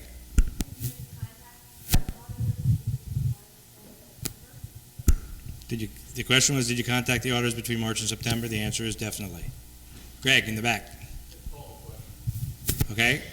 The question's been called. It requires a 2/3 to close debate. We're supposed to raise hands, and I'm supposed to count all the hands. But let's see. So first I'm going to ask for hands to raise to close debate and take a vote. Then I'll ask for no's against that to continue debate. So all those in favor of closing the debate, and then we'll take a vote after that, please raise your hand. Okay. I was supposed to count, but okay, down. Who's against closing debate? I think we do have a 2/3 majority to close debate. Okay, so no further debating the motion on the floor. The motion is to see if the town will vote for the elimination of the Office of Auditor under 1 VSA 2651B and replace it with a professionally qualified auditing service. A yes vote replaces the auditors. Okay, hang on. A yes vote replaces the auditors. A no vote keeps the auditors the same. Do I have 7 hands for a paper vote? Hang on. 1, 2, 3, 4, 5, 6, 7. Good. Okay, so yes passes this motion and replaces the auditors. Does everybody understand? A no keeps the auditor system the way it is. Yes for a professional audit, no for auditors the way it is. Any questions on that? The ballot box is now open. Have the results of the motion to see if the town will vote to eliminate the Office of Auditors. There was 109 votes, 59 yes, 48 no, 2 blank. The motion passes. Before we move on to Article 4, I've been asked to ask the town folk to use a little spit and spread those pieces of paper out, because we think what's happening is you're folding 2 pieces of paper by accident, and we have to count that second piece of paper, so just make sure you got 1 piece of paper. Okay, Article 4. To see what salaries the town will vote to pay its various officials for the ensuing year. Town clerk, $34,540 per year. Town treasurer, $2,282 per year. Select board, 1 chair at $900 per year. 4 members at $775 per year. Listers by a stipend of $6,000 per year. I am going to read this, but the motion can change. Auditors by a stipend of $1,200 per year. Town clerk assistants and casual labor at $1,365 per year. And all mileage hour per year, $13.65 a year. That's per hour for town clerk assistants and casual labor, and all mileage reimbursed for training and conferences only. No, that's not what you want to do. Yes. I need a motion before we can discuss. Yes. Well, if somebody would make a motion and eliminate that statement of the auditors, then that's the motion. Okay, so now you move that. Okay, so the motion reads everything there, but drops the auditor's stipend, because we no longer have auditors. Okay, does that make sense? Yes, I need a second on that motion. Second by Craig. Okay, so, discussion. Yes, sir. Microphone.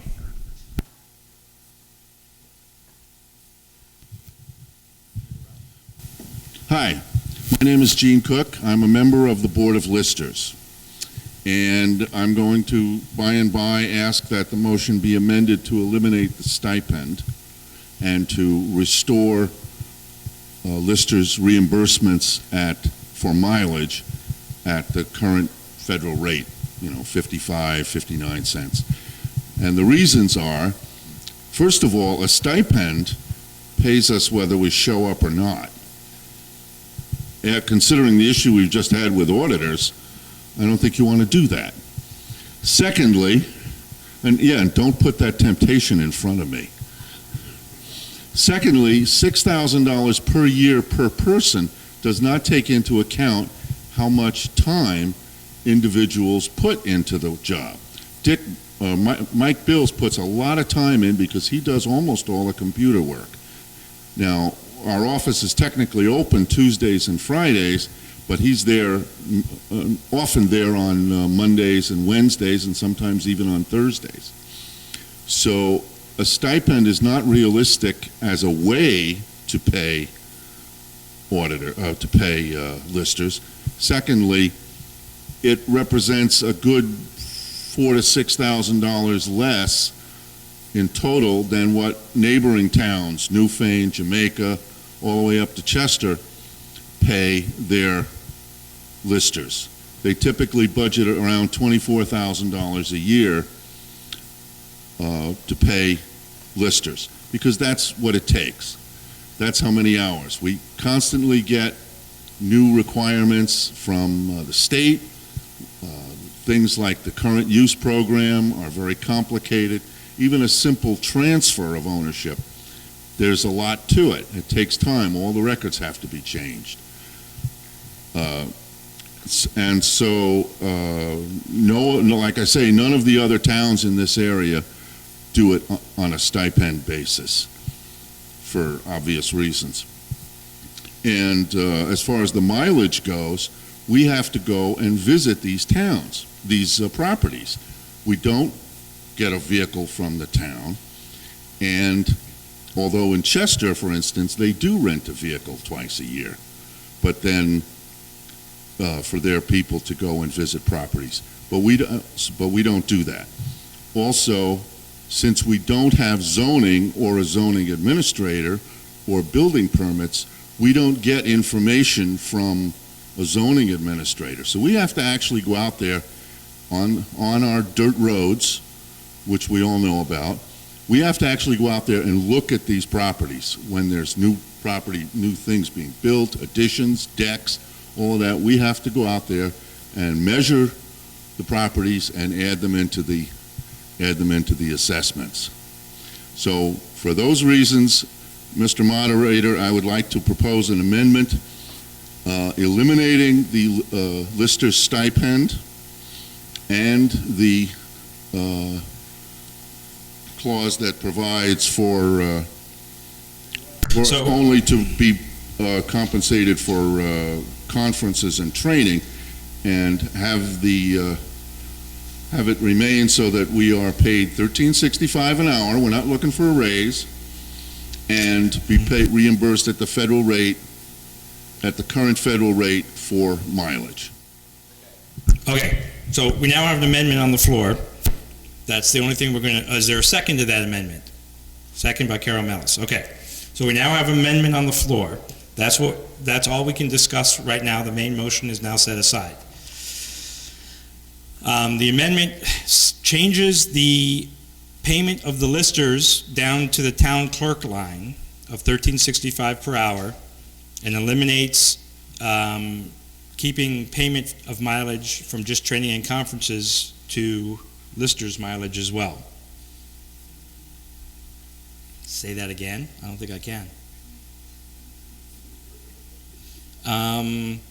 So we're changing the lister's stipend of $6,000 to a $13.65 per hour payment and eliminating the statement, all mileage reimbursed for training and conferences only. That's the amendment. Okay, I did some research on this and now I'm a little confused, and I guess I have to. It wasn't warned to pay the listers $13.65, and whether or not we just vote that down and then have to have a special warn meeting to determine how we pay listers, or whether or not we can change what the warning says on how we're paying the listers to a totally different way of paying the listers. I know it's the way we've been paying the listers, but that's not the way. Do we have a parliamentarian here that can help, or? Yes, sir. The current arrangement is $13.65 per hour. So basically what we're saying is not to change it. Right. That means just voting against the main motion, right? We're on an amendment, but voting against the main motion, voting for the, right, we got the amendment, yes. Can I amend yes. the amendment? No, yes, you can, but wait, yes. How is that any different from any other motion, article written that we choose to amend? How is this any different than if you decide that you're... Yeah, and that's what I was getting at. Okay.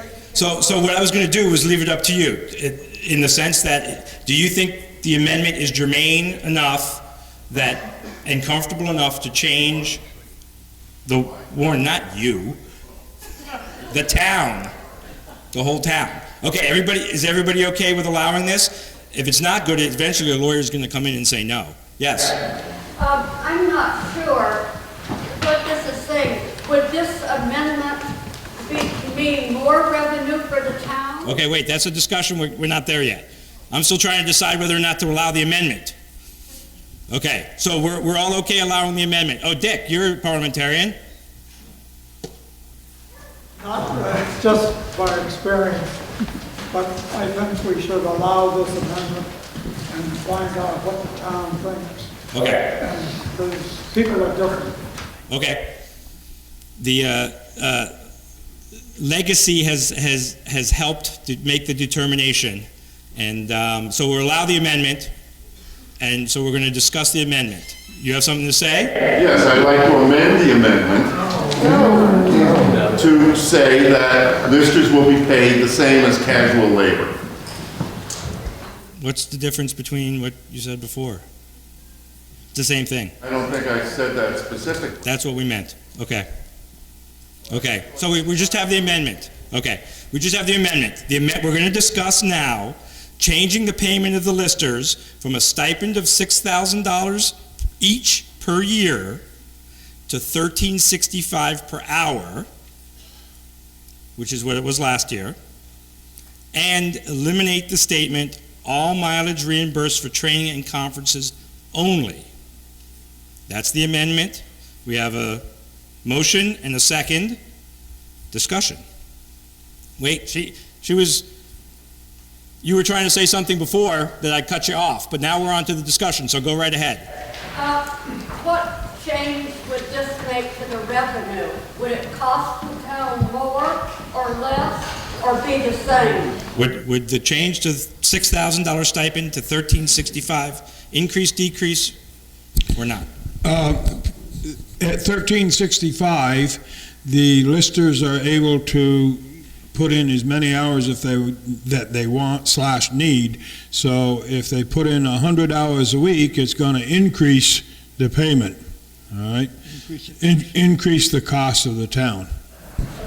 What do we anticipate? 18,000, is it this, or more than that, I think, yeah. Okay, there's a lot of hands. I'm gonna go around the room this way. Okay, go ahead. Loud and clear, you don't have a microphone. Yeah, Cliff Passano. Last year you have in the report that the listers billed a total of $23,459. Do we expect them to do more work, bill more hours than this year? Because if they don't, then the stipend at $6,000 per times 5 people is 30 grand. 3 people. 3 people. Well, we got 5 listed in the report.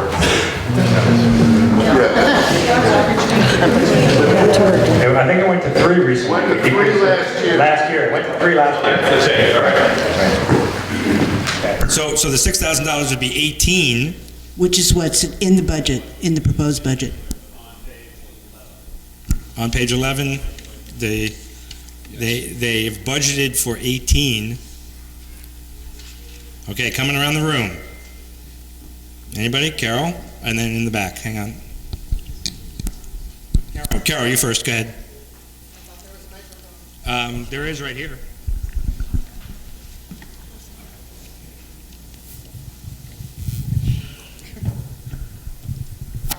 Carol Millis.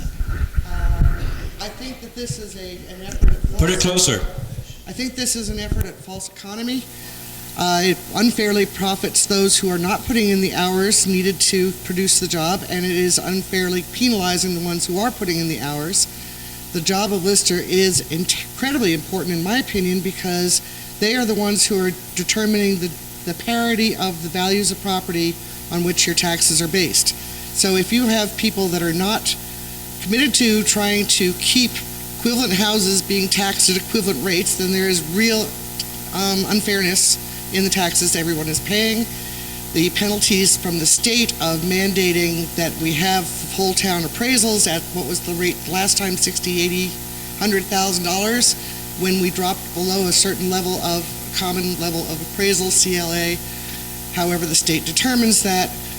I think that we do have a board that is working hard. I wish they would be very conscientious about ensuring that the time they put in on their pay stubs is in fact work generated by the town for the town.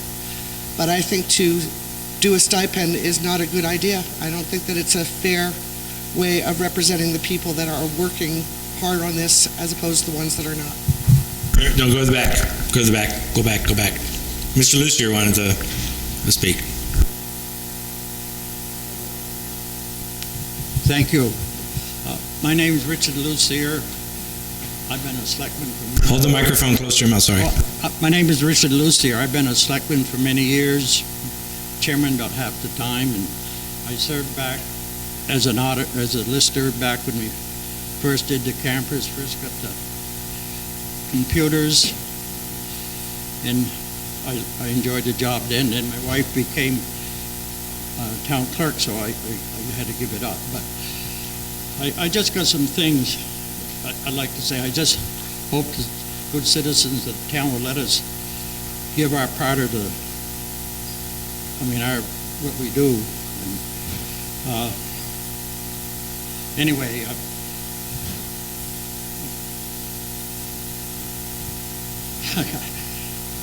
well, I want to go over a few things. Like the labor cost over the last few years that I've checked has been from 21,000 to 24,000. We went 23 last year. But I want Mike to explain. We had quite a bit of extra work to do. So we think the labor might be down. And then there's discussion of the labor. Even Mr. Wright, one year, he made between $9,000 and $10,000. Howard Lott was 20-some years here. His was from mostly 10 and 11,000, 12,000 a year. That's because this office is should be here at least a half a day when the town clerk's here.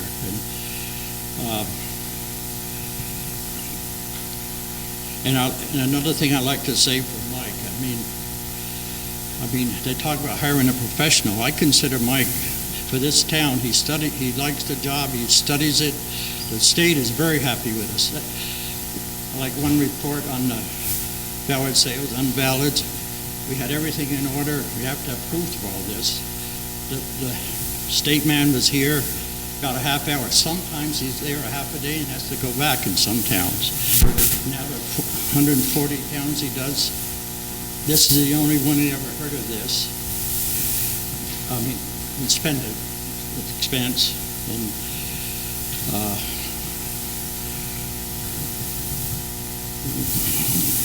I just, I mean, that's about all. I like, Mike's got quite a bit to say too, but we really, our budget, well, we should get about $28,000 because when new state regulations come out, we have to go to class, well, probably Mike or somebody has to go to classes, and that includes that money and the gas. I mean, Mike this year made, I think, $11,200. So, and that's more than he has ever made. And I've never made $6,000, a lot less. I mean, but it isn't. We can't. The selectmen know we can't operate this way. I just can't believe the hostility they have against us. But I'd like to. I want to stay working. And I enjoy the job and enjoy the people, and everybody's, you know, hope they have a problem, they call us and come in, and again, in town report, I'd like to thank the campground owners that they just cut our job a lot of hours off our work, because they bring in the report, what's there, what isn't, and what's new. Every year, but Abby and Carol do the same thing, so I like to go with the amendment or some ways. I'd like, so we got 28,000. I figured it up to 25, but 28 would, which that's lower than any town around here. I mean, I checked. I've interviewed people from Guilford, Lister, and in Dummerston, Lister, and some citizens, and Fane, in Jamaica. All of them can't believe how, I mean, these are listers and selectmen from Jamaica, which I know quite a few. They can't believe even the selectmen are fooling with us, because 250 years ago this was made. We're supposed to be separated because we shouldn't be influenced with anything, and we don't cheat on our hours or mileage. I mean, Mike's usually driving lately, and I drive around town. I don't charge any mileage, but I'm on Social Security, so. But anyway, thank you, people. We enjoy your Townsend's a nice place to live. I have children and grandchildren that own homes here, and some more be too. So. Further discussion coming around the room. No? Yes, Dick Jackson, right over here. Wait for the microphone. Microphone. There you go. Dick Jackson, and I agree with what Dick Lacey says. I think we should vote yes for this amendment because people are different, and they're going to need mileage to get back and forth.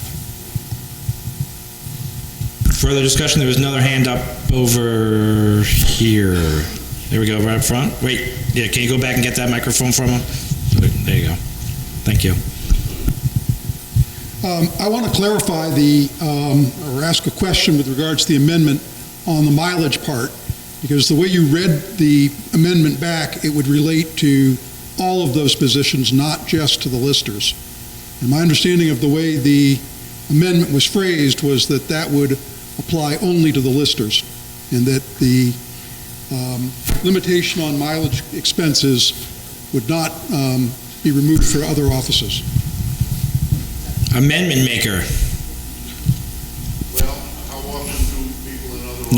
No, good question, but what did your original... Were you just... My amendment was intended to restore the listers. The listers. Okay, there you go. It's just the listers. Okay. It's just the listers. Do you have anything else to say? Are you done with your comment? I'm done. Okay, just wondering. Okay, go ahead. Okay, yeah. You all stood and heard Emily Long tell me today that in fact there's going to be an Army Corps of Engineer meeting in for Townshend Dam on March 18th. That's going to be in Greenfield. If we restore this for the listers, why should I not be reimbursed my mileage to go down to visit or to participate in that conference with the Corps of Engineers about Townshend Dam in Greenfield? But that's the point. Your motion, your amendment as it stands now, would allow the listers to be paid to go out and appraise houses, but me going down to participate in this conference, I could not. What? Oh, is it an amendment? No, you can amend the amendment, but then we can only discuss the amendment to the amendment. Yes, sir, Charlie. If I understand this correctly, if you eliminate the parenthesis, then the 55 cents pertains to anybody on that list above there. That's my understanding. If you remove the parentheses, The amendment is proposing to remove the parenthesis, which I don't even understand what that refers to. It probably isn't proper motion anyway to have something in parenthesis. You take that out and restore the 55 cents, that applies to everyone on that list. Town clerk, town treasurer, select board, listers, auditors, town clerks, assistants, and casual labor covers everybody else but salaried people. So that's what you're voting on. That's my interpretation of what we're voting on. on the amendment, Yes. the amendment was made just to give back mileage to the listers. No.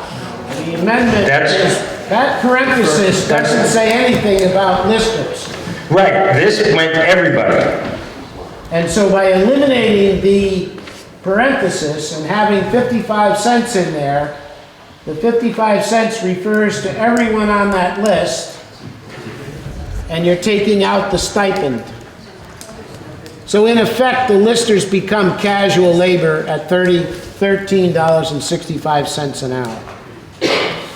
I mean, no matter what it says, in effect, that's what the amount is. The amendment didn't say anything about 55 cents. You know that that's the mileage rate, but... Yeah. Right. Well, I said the federal rate. Right. Right. Yes, that's understood. I think the amendment, I think it's understood that the way the original motion was made was to only include mileage for training and conferences, for everybody. An amendment was made to exclude listers from that statement and also change the stipend to $13.65 an hour. That's what I understand. I got lots of nods of heads there. That's what we're discussing right now, is putting the listers, excluding the listers from the mileage reimbursed, excluding them from the mileage reimbursed for training and conferences only, and the $13.65. Don't confuse me. I saw a hand over here first, and then back over to here. Yes, sir. Move the question. Okay, so you're moving the question on the amendment. Okay. We need a 2/3 majority to close debate. All those in favor of closing the debate, please raise your hand. Okay. Those opposed? Okay. The debate is now closed on the amendment. So we are voting to amend the main motion. We're not voting on the main motion. To amend the main motion to pay the listers $13.65 per hour and include and allow mileage for listers. That's what we're voting on. Only listers. Correct. Okay? Well, that's the federal law. That's not, okay. So, that's like me driving to work and getting paid for it. No. All mileage for listers. They get paid all mileage for listing. Okay? I'm sorry, what? the article says all mileage reimbursed for training and conferences only. That should apply to everybody else but the listers. Correct. Correct. That's what we're voting on. Okay? Everybody's getting mileage. No, okay, come on, ready? This amendment allows only listers to get mileage, unless it's a conference or training. Then everybody gets mileage. Yeah. Okay? Listers want all their mileage and change the stipend to $13.65 per hour. Does everybody get that? I talk with my hands. Yes? I'm sorry, I'm terribly naive, but is the lister's job, it's a job that we're paying for and not a service, right? Can somebody answer that just quickly, because we called the question? Yeah. Don't. Ask us over lunch, we'll be happy to explain. Ask them over lunch, we'll be happy to answer you. Okay? So a yes vote passes the amendment, and we know what the amendment means, right? A yes vote passes the amendment, a no vote defeats the amendment, and we go back to the original main motion. All those in favor of the amendment, please say aye. Aye. Opposed, no. I believe the ayes have it. The ayes do have it. So the motion now reads, to see what salaries the town of Town will vote to pay its various officials for the ensuing year. Town clerk, as stated. Town treasurer, as stated. Select board, as just stated. Listers, $13.65 per hour. Town clerk and casual labor, $13.65 per hour. And all mileage reimbursed for training and conferences only except listers. That's the way the main motion now reads. Does everybody agree? Okay, now we're further discussing the main motion amongst not amongst yourselves, but yes, ma'am. So I would like to amend the motion to make sure that everybody who is providing their own vehicle for town business is allowed to in fact recoup mileage. Again, I'm not going to Greenfield and paying for the gas when the listers go up to assess a house. Okay, wait. Can we? So is that then just dropping that last statement? Okay. So. I would consider that a conference. Yeah, I would say you'd already be eligible. You're eligible already for for conference. The amendment is good, but you're already. Okay, so there's an amendment that we need a second on, just to drop that last statement. Okay, that statement's never been there before on any of the stuff, but that's is there a second to that amendment? Second, we got seconds. Any discussion on that? Okay, now we're voting on the amendment to drop that last statement. Everybody understand? Okay, all those, a yes vote drops it, a no vote keeps it. All those in favor, please say aye. Aye. Opposed, no? No. I think we're going to have to divide the House.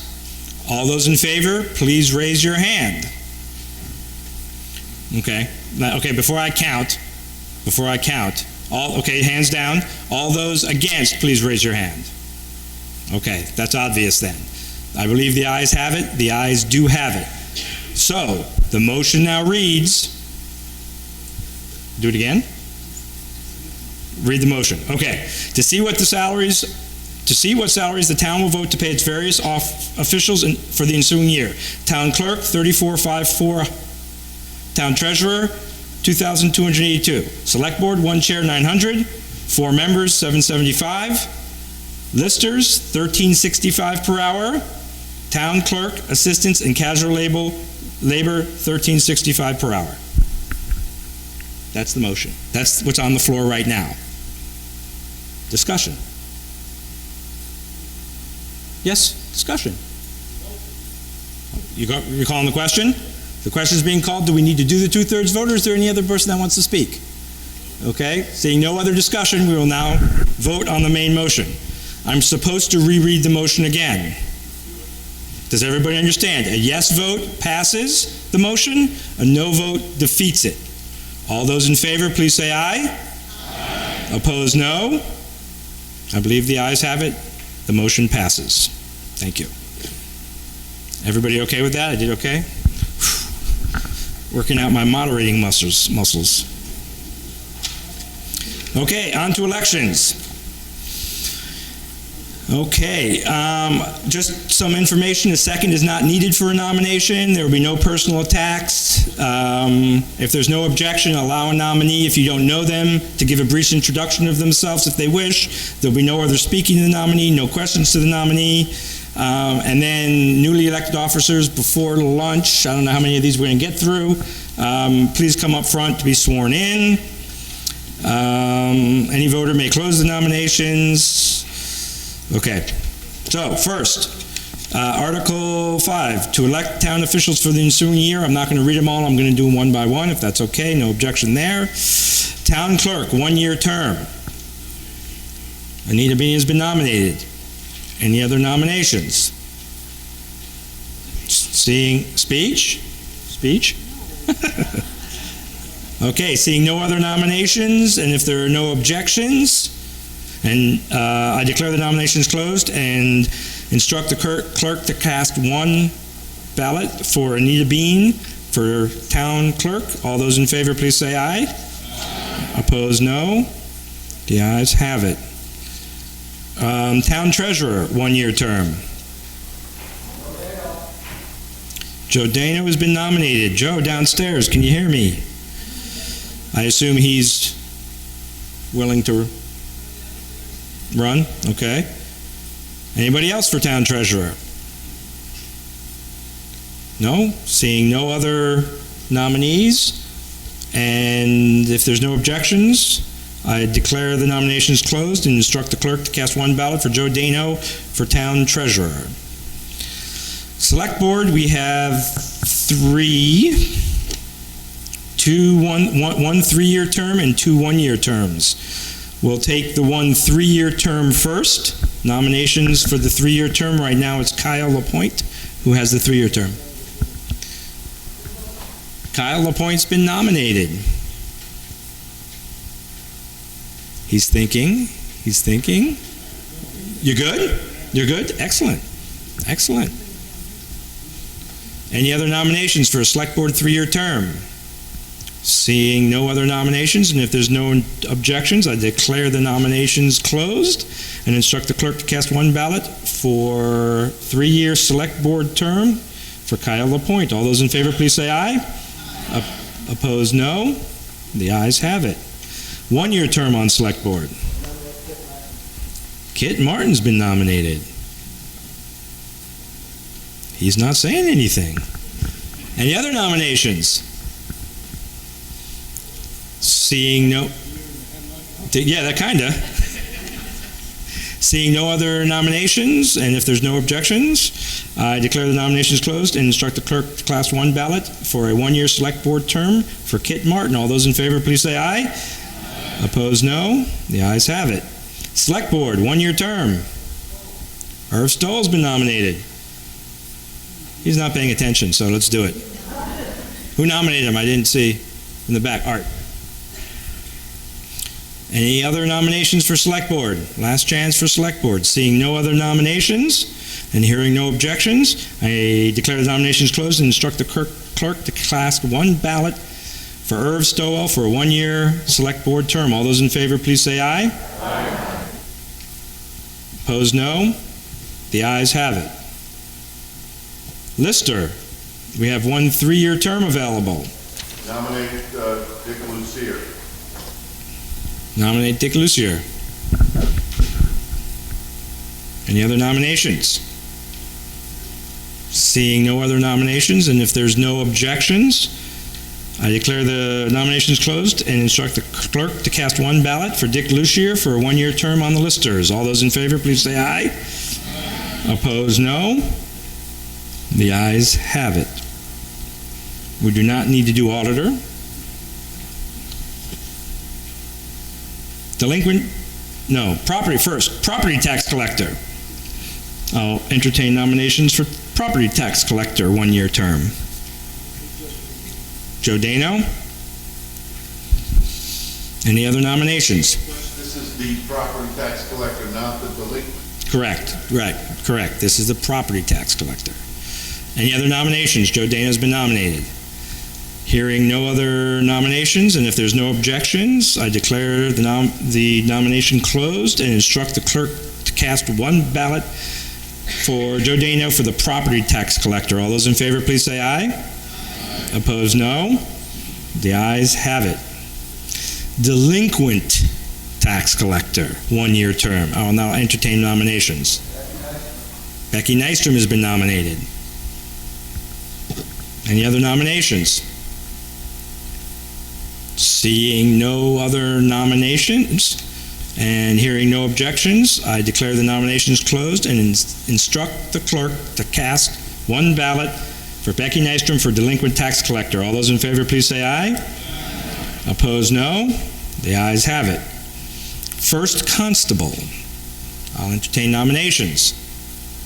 Who is that now? Is that Mike or? Yes, Warren. Okay. Warren? Yeah. Yep. Warren Beatty's been nominated. Any other nominations? Seeing no other nominations and hearing no objections, I declare the nominations closed and instruct the clerk to cast one ballot for first constable for Warren Beatty. All those in favor, please say aye.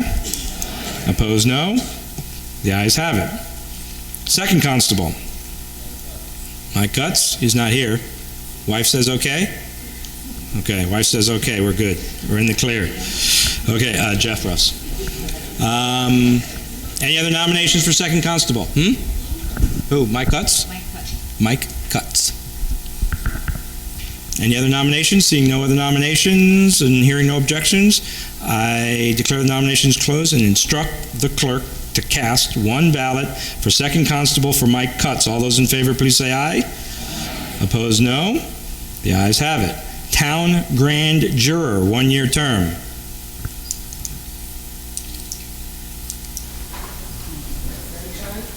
Mike Shine? Maggie? Margaret Bills. I was going to say, wait a second. Okay. That's right. Okay. Okay. Margaret Bills, right. Any other nominations?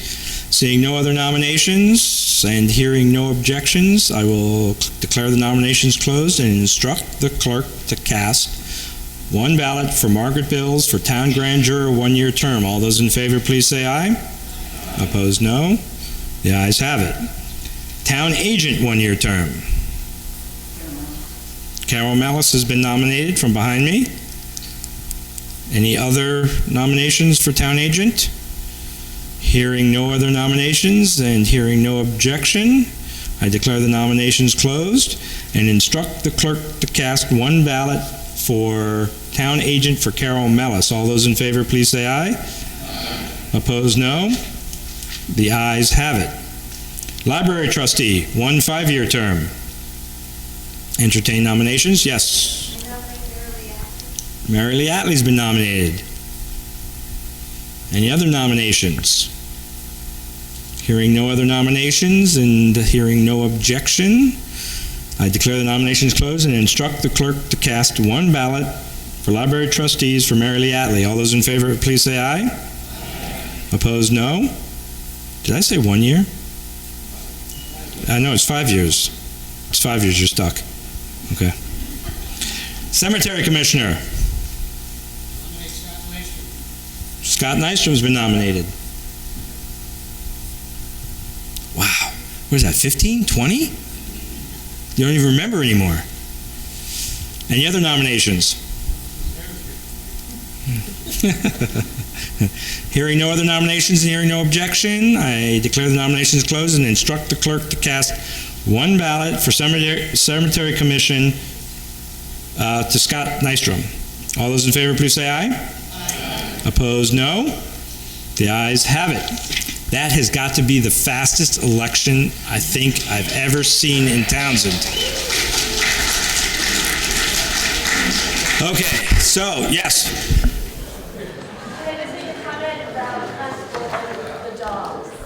A comment about Constable and the dogs. Do you want a microphone, or I'll repeat? If you just call my house first before you bring it and drop the dog off. Okay. If you find a dog, call the first or second constable before you arrive at their house with the dog.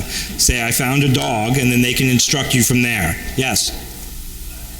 The listing, Lunchtime.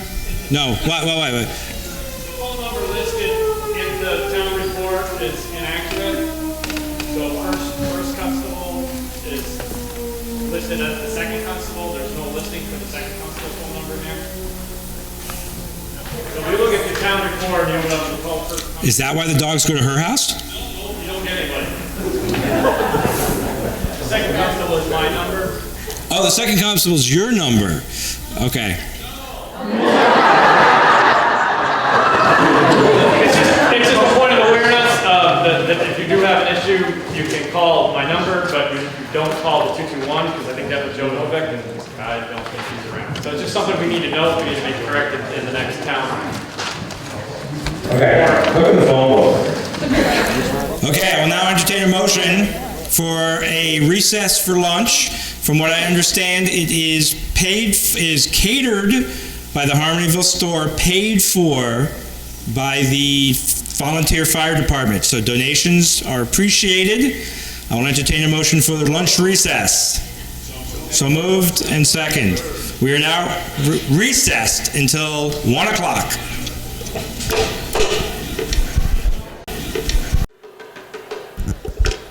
I call the Townshend Town meeting back to order.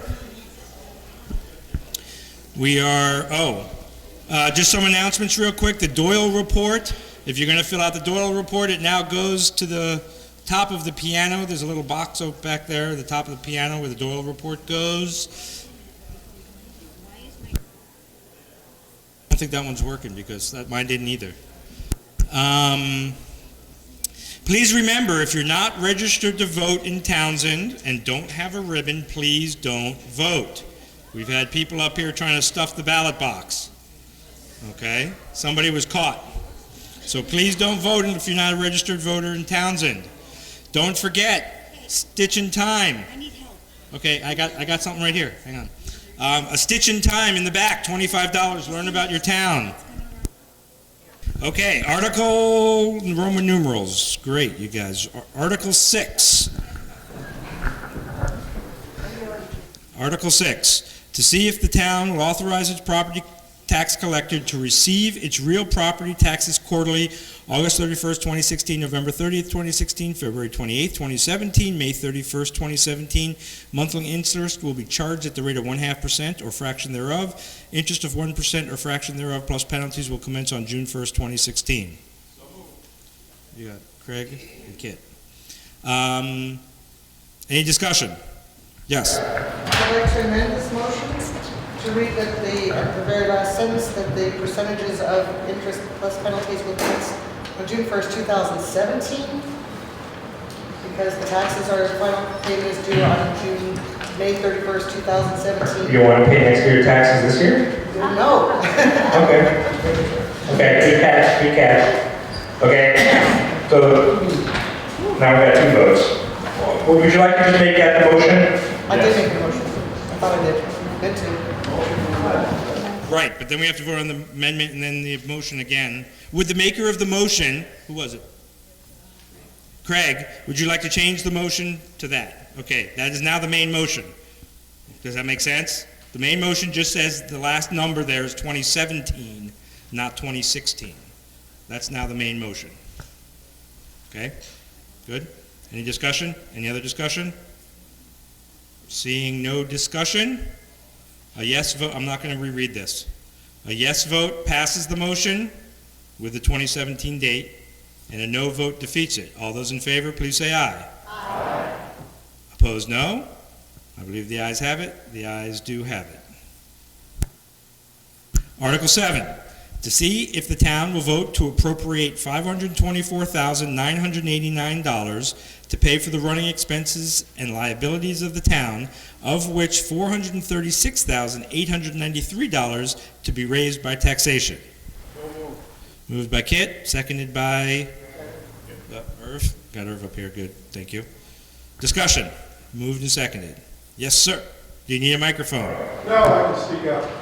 We just earlier increased the expenditures by going and adding a professional auditor. We also increased the amount that we will be paying for the listers. Shouldn't we amend this dollar amount to be raised to take into account those amounts? The auditor's already covered in the budget numbers that were presented. The professional audit, we built that in, we would take it out if that had not passed. So that's already in there.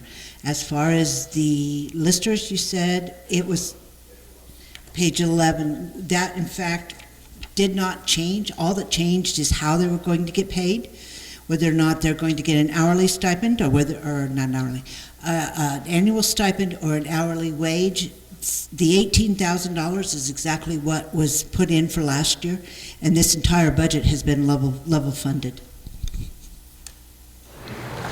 So whether it's a level funded or not isn't really relevant to the amount. Well, but that's the point. You know, that $18,000 may well cover it. It has in the past, since they're saying they don't have quite as much work to do as they did 2 years ago.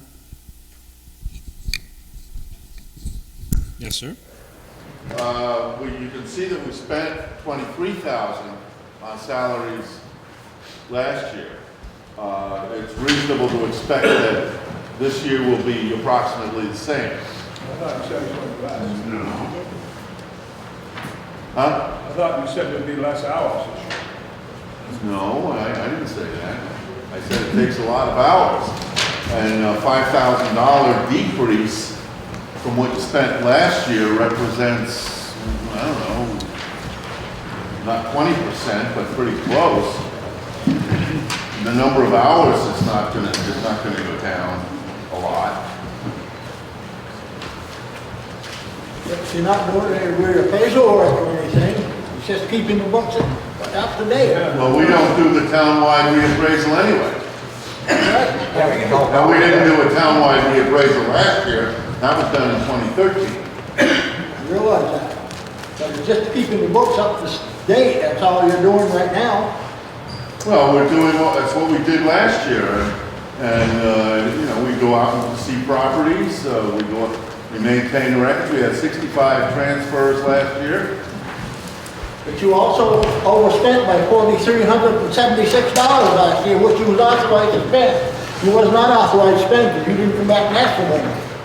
And I would point out that what you're looking for, the $23,000, was the actual from 2015. There were 5 listers in the office in 2015. We changed last year to 3. Yes. Coming around, yes. Mike, yeah. Coming around. Mike Bill, the lister. And whether there's 5 people on the board or 3 people, having 3 people does not reduce the workload. We have worked better with the 3 people, and this last year we did end up spending a lot of time repairing damages that were done by a past lister, but also in this last year, the lister's responsibilities have come up even more because we have more with the homestead and the current use. The current use, and the town clerk can confirm this, the current use is putting all of the responsibility on the town, the state is on the town clerk and the listers. We got our kids here. Gerard, Ben. Run this around.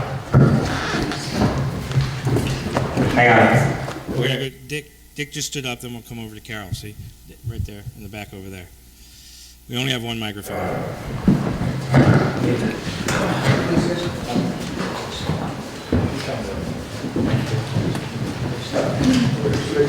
When the listers, I mean, I don't know how we amend this, but we use this pension 27, 28,000, 29.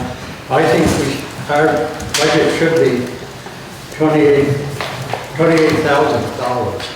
I mean, I don't know how we can operate any less. We've got some costs to go with.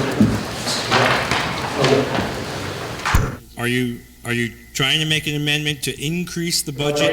Yeah, $28,000. By $10,000. Because there's already No, How much is budgeted? it's not the lister's amount, it's the whole budget from. The whole budget. From 20, what it is, 23.5 to 28,000. Right, so 23.5 to 28 is what, 5 grand? Is that what you want to increase?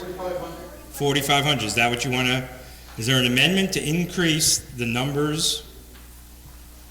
$4,500, is that the amendment? Okay, is there a second to the amendment? Okay. We have a second. So does that, let me ask, does that increase both numbers? Select Board. Both numbers, the appropriation and the raised by taxes? Yes, okay, I'm just making sure. So now we're going to talk about the amendment. Let's just talk about this amendment of increasing the budget, Carol. Increasing the budget by $4,500. Any discussion on that? Yes, sir. That number represents the amount that it costs to run the office and is very consistent with what other towns, Newfane, Jamaica, Chester, which we've checked with, what they spend on the lister's office. And some spend quite a bit more. Okay, any further discussion? Yes, sir. Loud and clear, you don't have a microphone. Can you just? Name it. Chad Greenwood. Sorry. I wonder where the 524, 989, what page is that? Where did that come from? I think that's page 11. Okay, well, that's a section No, on it's page 14. 14, sorry. There's a story behind that because that number is on page 14. You need to hand that. Okay, here we go. This is the problem with the town report. Okay, so we're talking about the general fund right now, the town budget. So look on page 14, and also look to the handout that you picked up when you walked in the door.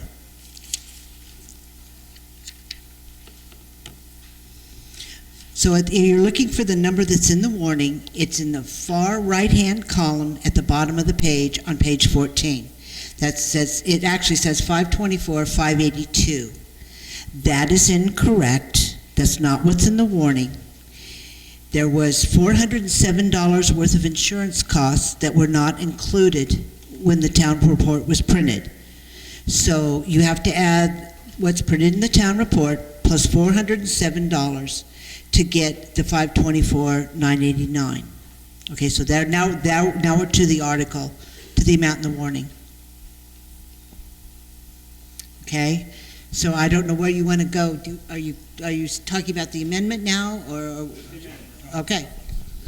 So there's your 524. Yes, let's just keep the questions to the amendment for now, and then we can talk about the other. Now I got all screwed up. Okay, any other discussion on the amendment? Okay, seeing no further discussion on the amendment, we're going to vote. A yes vote increases the budget $4,500. A no vote keeps the budget the way it is. All those in favor of the amendment, please say aye. Opposed, no. Hands. All those in favor, please raise your hand. All those against, please raise your hand. I believe the yeses have it. Or does somebody want to count? Does Justice of the Peace want to help me count? Sure? Okay. All those that favor it, please raise your hand. Favor the amendment. I got this. Oh, you got to go ahead.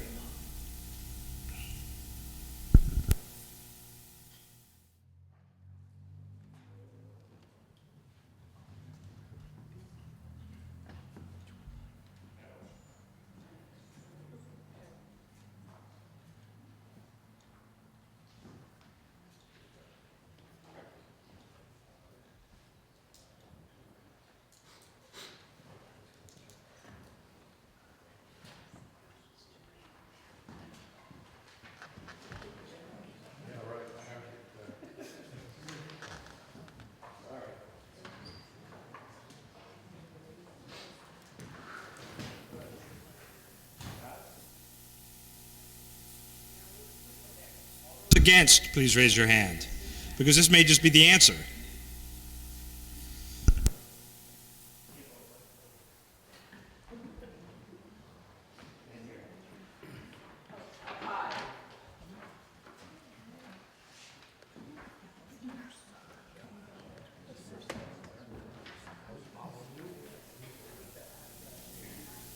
ayes have it. The ayes have it. Okay. The ayes have it. The amendment passes. The main motion now reads to see if the town will vote to appropriate $529,489 to pay the running expenses and liabilities of the town, of which $441,393 to be raised by taxes.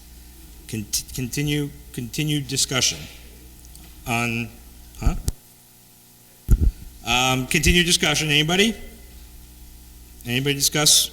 There you go. Can I just ask a question? Because we eliminated the auditors, aren't we then not using the $3,600 on wages, the $250 on supplies, the $100 on computer, and the travel and meetings for auditors? Aren't those gone? So it's almost a wash.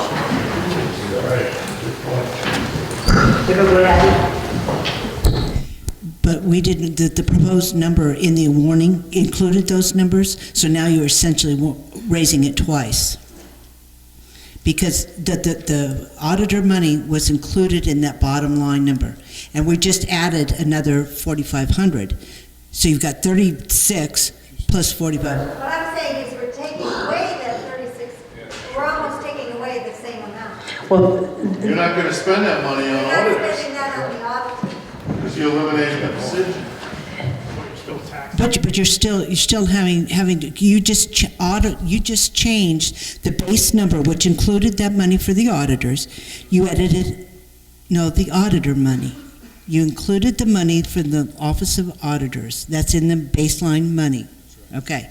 Now you're going to add another $4,500 to the lister's budget. So you're increasing the expenditures by $4,500, right? So you've got the 36 from the auditors already in there to raise that. You're not going to spend that money because you don't have auditors. So therefore, that money should be available for something else. So you don't need to raise it again. Still gonna be a professional audit, you're gonna pay for it. You don't need to raise it. If it's already essentially in there, but you're going to just take the auditor's money, we don't have to add $4,500 and raise it. Right. So we don't amend the motion. We go back to the original motion. Because that money's already there. Right, they already amended it. It's already been amended. Yes, sir. You have included the $18,000 for the professional audit into 2017, correct? And you kept in the $3,600 of wages for the auditors, correct? And then you have supplies and expenses that go to the auditor's office. Now you still have to produce a report, and you still have to hopefully get somebody to come in and volunteer time, or maybe they get a stipend of the $13.25 an hour to come in and prepare the town report for you. So you have $3,600, but you really don't. You might be using some of that. So I mean, you've granted these guys money before when they ran over budget and we didn't have to raise it. They're trying to help you, saying, well, we think it's going to take $28,000 to make the lister's thing work. So maybe we should make sure we have the money so you don't have to come beg or ask for it, and you can have it already in the budget. So it's your numbers to joggle where you put them. And if you as a board feel that the 3,600 is going to pretty much cover the 45 they're asking, then tell them that, and we can maybe re-amend the amendment. Yes, sir. So my question is, your outside audit you have listed for $12,000. In our earlier discussion, we were talking $18,000 to have the CPA come in and do our audit, plus the making the book on top of that. So what you budgeted for the CPA doesn't actually cover the actual cost.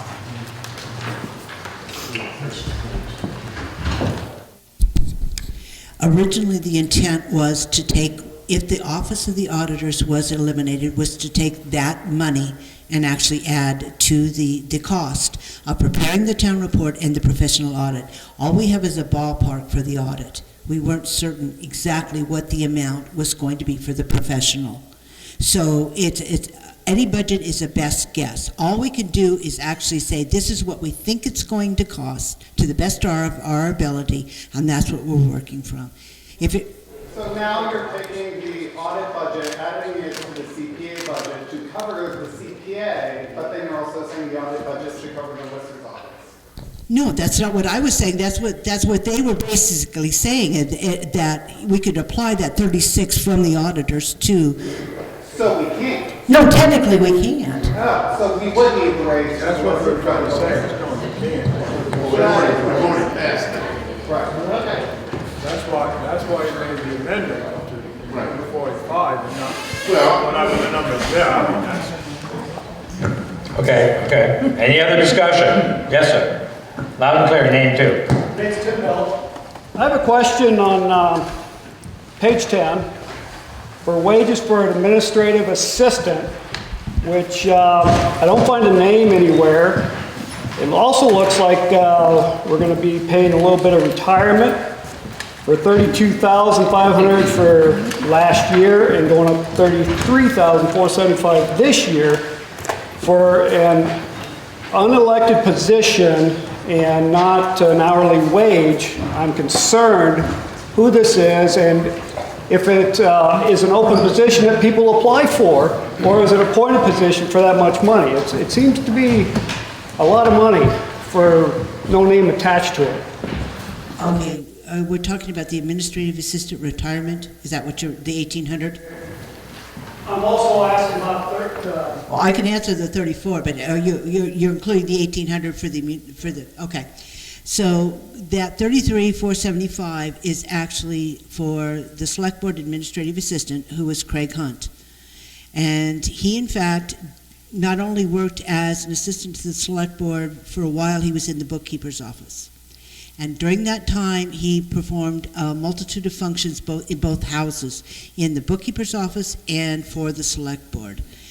When we brought a bookkeeper on, he moved more fully into the Select Board's role in the fact that he's our feet on the ground during the day here. I cannot afford to be in this house 24/7 and deal with everything that's going on. We need somebody here to get the mail, to deal with the phone calls, to deal with all those other types of issues that do come to the Select Board that demand answers in real time. And that's the role that he plays. His role originally was just to take minutes and act as an assistant to the board, and it has grown to become an administrative assistant to the board. So as far as asking if it's an open position, he kind of has grown into it, and it's never, to the best of my knowledge, actually been re-advertised after it moved from just an assistant to the bookkeeper, a combined position, and then now to his role as an in-house person. So I don't believe it was ever actually advertised, other than when he first came on as an assistant to the Select Board 5 years ago, 6 years ago, 10 years ago.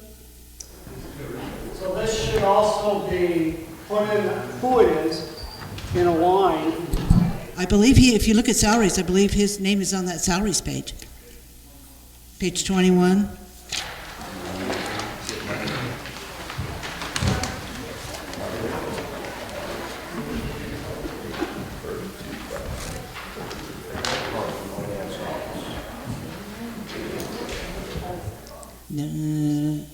It's under Select Board, I believe.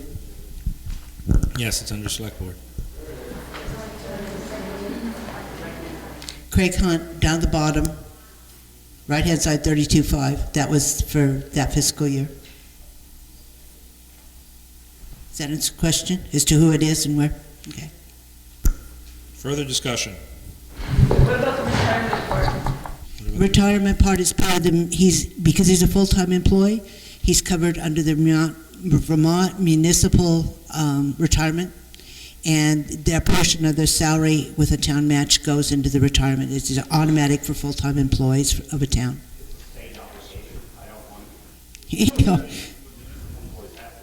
Right, if they're full-time. Further discussion? Yes. Did you set the money aside for this job and then pick someone, or how did, in the previous budget, did you say, oh, we're going to put 32.5 in so we can have an administrative assistant? I believe that happened before my tenure.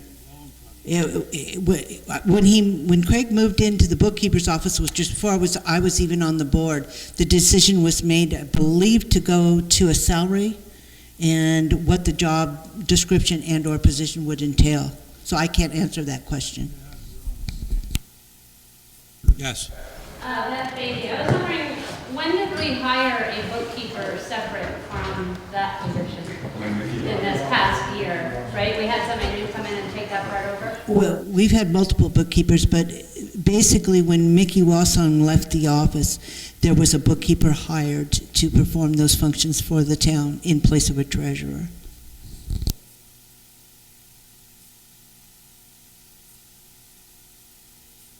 Further discussion? In the back. Just a comment. No, if we all remember, anyone that was here when Mickey was here, she was making around $30,000 a year. So if you take her position as treasurer, and then you add, after that, is Joe Dano, who makes around $2,000 a year as treasurer, and the bookkeeper gets the rest of that salary. So it's not a big change in all that time.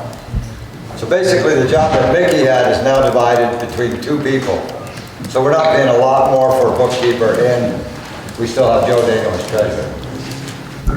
I mean, the one question I do have to ask you all before you really consider these numbers, since the town report is not linear, would you like to run through exactly how we get to the be raised in taxes amount? Okay, Craig, could you? Is this sheet up? I'll do it.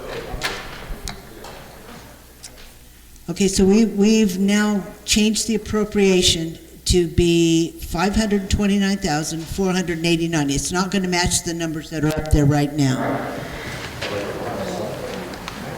Okay, so that's now what we're asking for in an appropriation.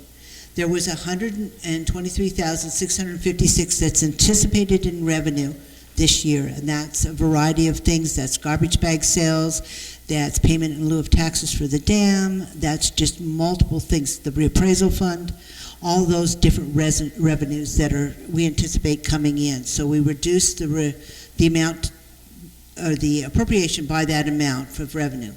Last year we did in fact run about a $35,560 deficit in the general fund.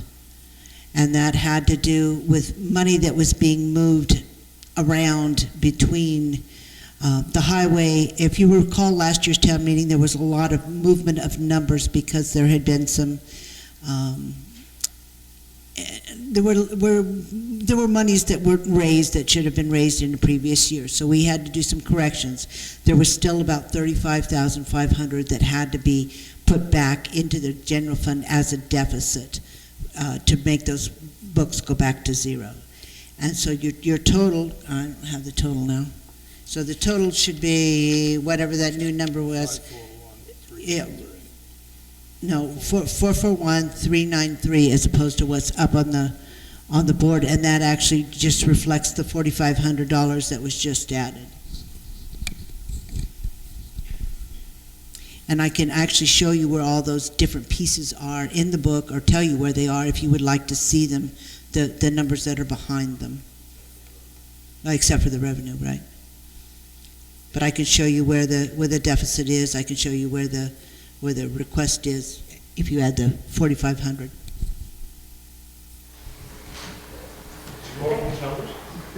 You gotta add 4,500. Okay, no, I'm just making sure that you, I wasn't looking for you to talk.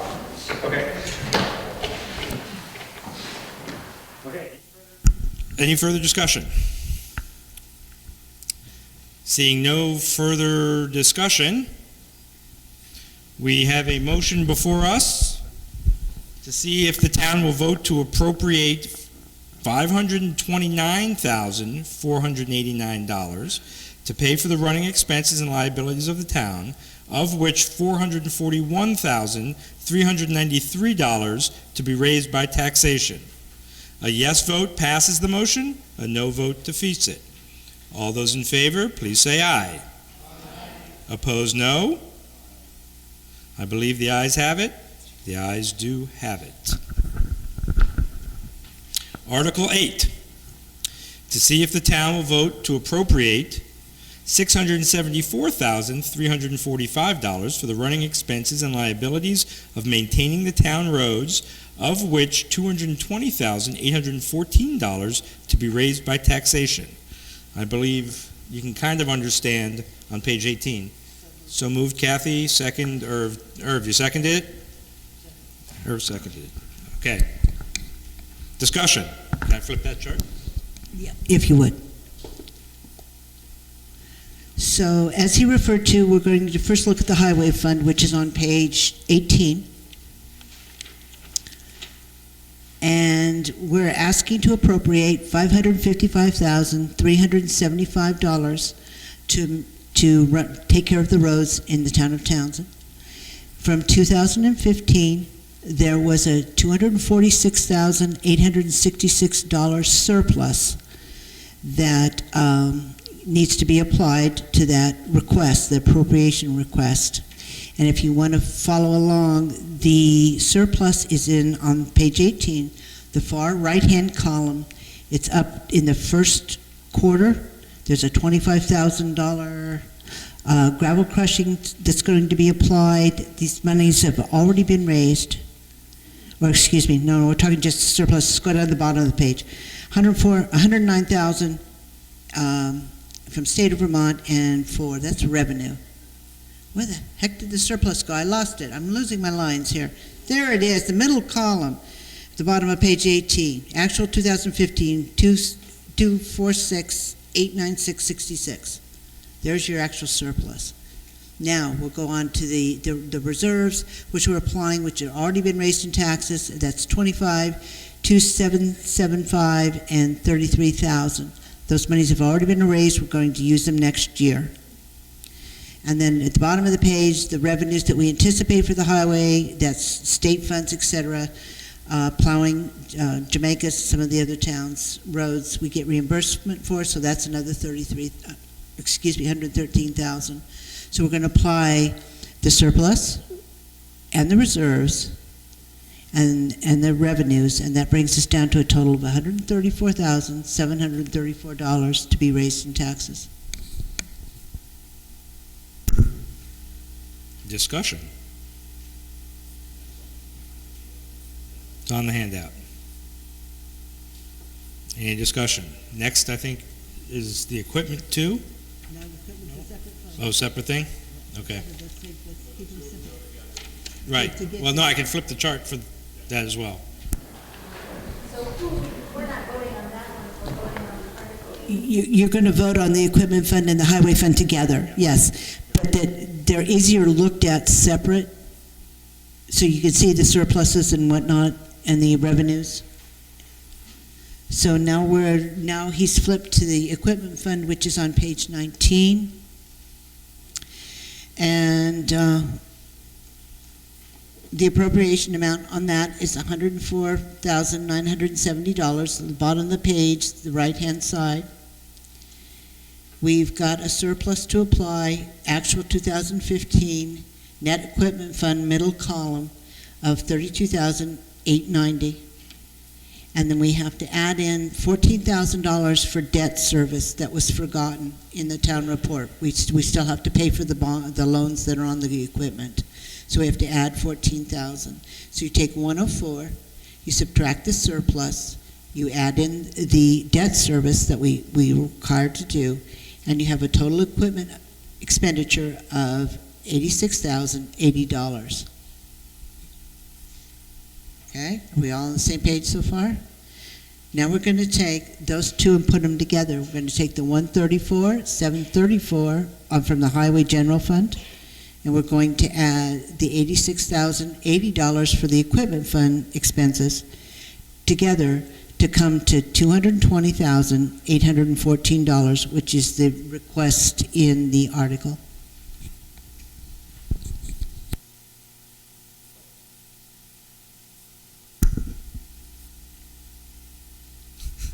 Questions? Yes. We'll go here and then here. Hang on. Go ahead. Loud and clear. The equipment fund is what you have for expenses. It's just upkeep, maintaining, maintenance, oil, all that stuff. We're not stepping out and purchasing any. There are no new purchases included here. No.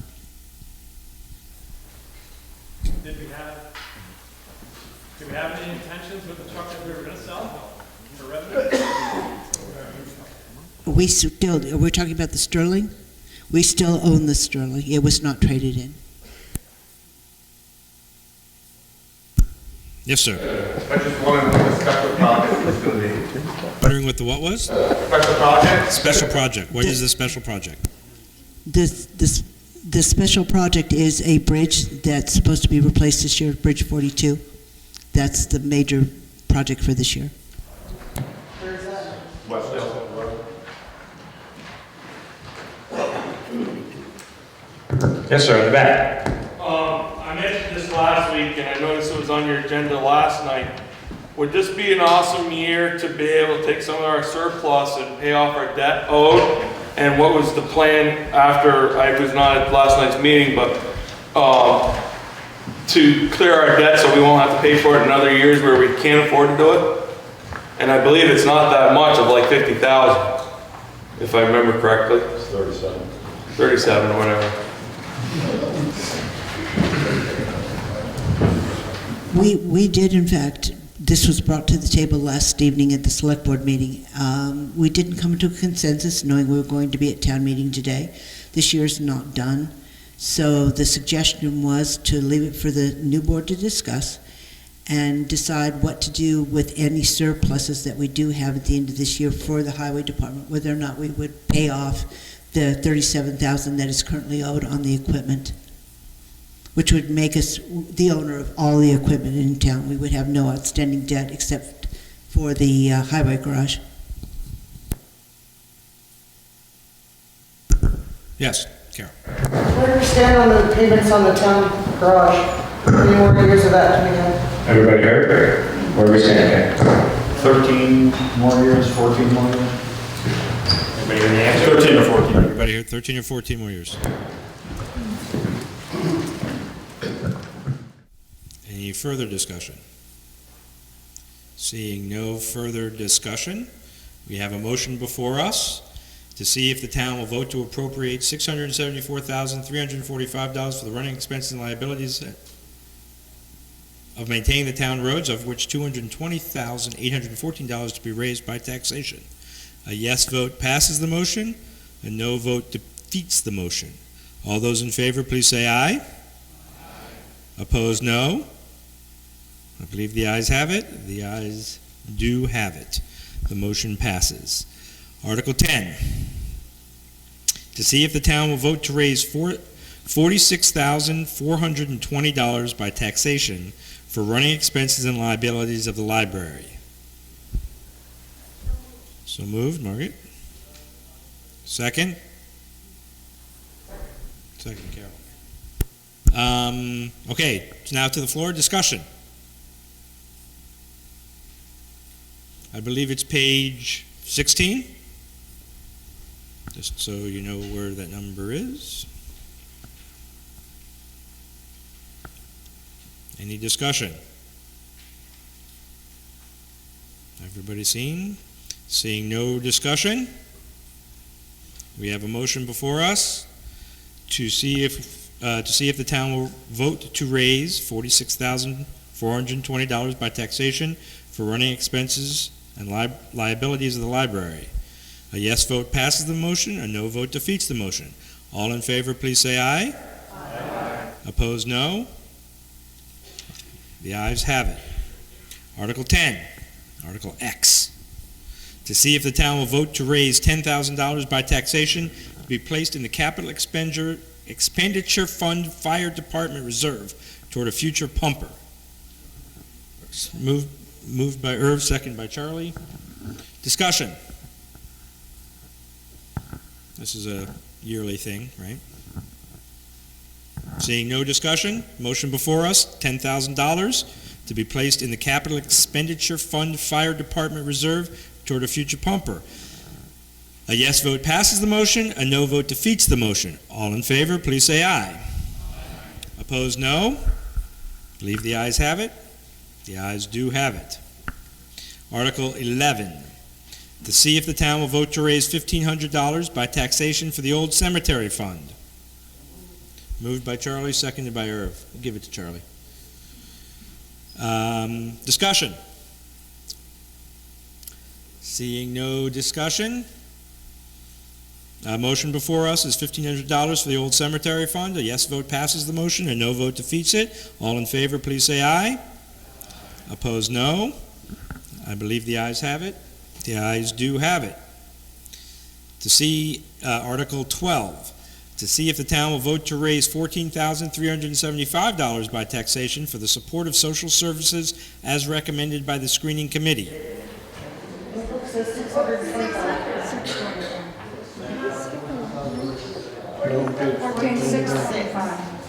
What? Article 12. I have 14,375. And I actually want to Page 9. In the book. In the book, that's not what the article says. The article says 14,375.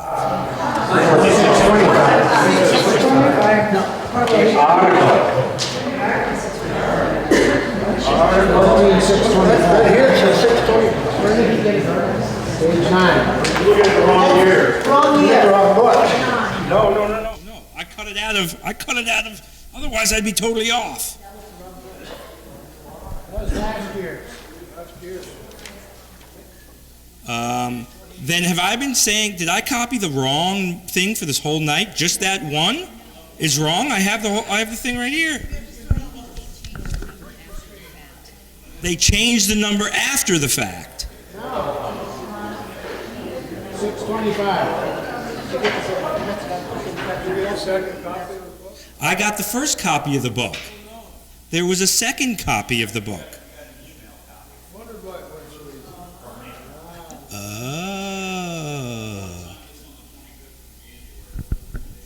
Oh, have my numbers been wrong all night? Did we just vote on something wrong? So somebody better be checking all my numbers now. So what's the number, please? 14,625. I like my number better. Okay, so the motion is to see if the article that was warned to the town, correct, was to see if the town will vote to raise 14,625. 14,625 by taxation for the support of social services. Is that the motion? So did somebody ever make the motion? Charlie moved it. Craig, second. Okay. Sorry. On page 30. Got to keep the moderator in the loop.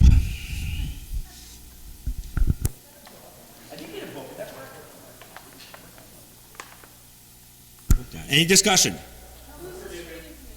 Who's the screening committee? That would be I'm me. listed, but I'm not there. No, actually, you weren't doing that this year? Page 59. Alec, I think. No, the select board, nobody was appointed to the social services screening committee this year because the select board didn't have any nominees to They would accept it no matter how hard we shook the tree. Well, we were still trying to make appointments as of September, and it still wasn't happening. Anyway, I went through it. It's level funded essentially with last year. One of the requests changed their name, combined with somebody else. I'm not sure on this exactly who, but it's essentially the same as it was last year. And these were vetted again by the select board after I had looked at it. This doesn't seem like much for the fire department. How much do you raise? Does that answer the question? A new burger. Right, yes, sir. Charles Moran, this one that was reduced, and I'm wondering if that's It's a good thing you're here, Joe. in line. The current Connecticut River Transit had requested $750, and it's recommended for $500. I followed the screening committee's recommendation for last year, because last year they also, in 2015, they recommended $750, and we appropriated $500. I just didn't change it. Did everybody hear that? Why was I didn't hear which one. The current was, they requested $750, but it was only $500, and the answer was? For a couple of years. They've requested 750 for a couple of years, and we've only given 500. That was the question, that was the answer. Any further discussion? Seeing no further discussion, there's a motion before us to see if the town will vote to raise $14,625 by taxation for the support of social services as recommended by the screening committee. A yes vote passes, a no vote defeats. All those in favor, please say aye. Opposed, no. The ayes, I believe the ayes have it. The ayes do have it. I'm going to read from the book now. Got me all nervous. Article 13, to see if the town will authorize the selectmen, to see if the town will authorize the selectmen to set a tax rate sufficient to cover all monies raised from municipal entities for the period of July 1st, 2016 through June 30th, 2017, and borrow money in anticipation of taxes. Kathy and Irv. Discussion? Yes, sir. Yes, ma'am. Carol. I'm just curious, what would happen if we voted that down? We voted. You want to find out? No, just all of a sudden. Isn't that an odd thing to put in here? Because before we voted that we're going to raise the money, so clearly you'd have to set a tax rate to raise that money, so isn't it odd? Sorry, I'm tired. We just poured it. Forever. Actually, it might have been used several years ago. I think, if I remember right,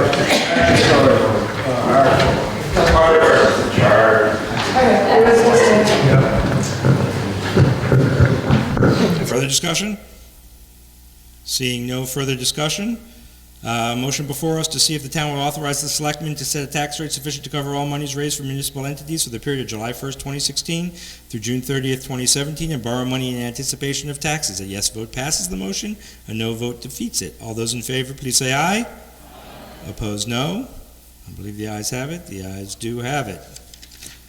Number 14, Article 14, to see if the town will authorize the Board of Selectmen to acquire by gift or purchase land for municipal forests to promote reforestation, water conservation, and good forestry practices.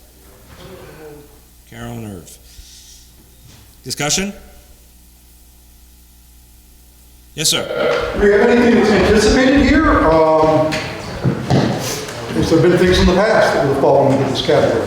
There have been things in the past that fall into that. And there are times that we sell municipal land, depending not necessarily just in tax sale, but at times the town acquires real property from tax sale and then sells it at a later date. This is also a statutory article in all town meetings. It authorizes the select board to deal in those kinds of issues. Yes, Karen.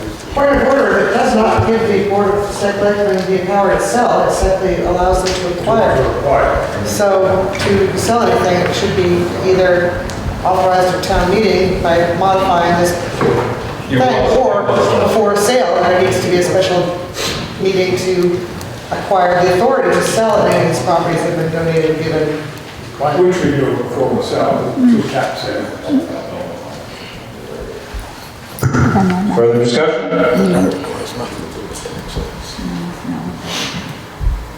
Seeing no further discussion.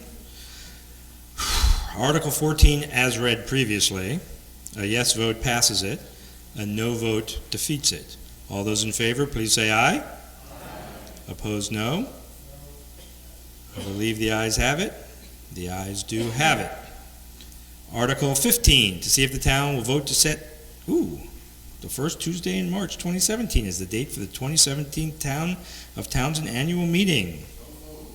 So moved, okay. It doesn't say at 9 o'clock.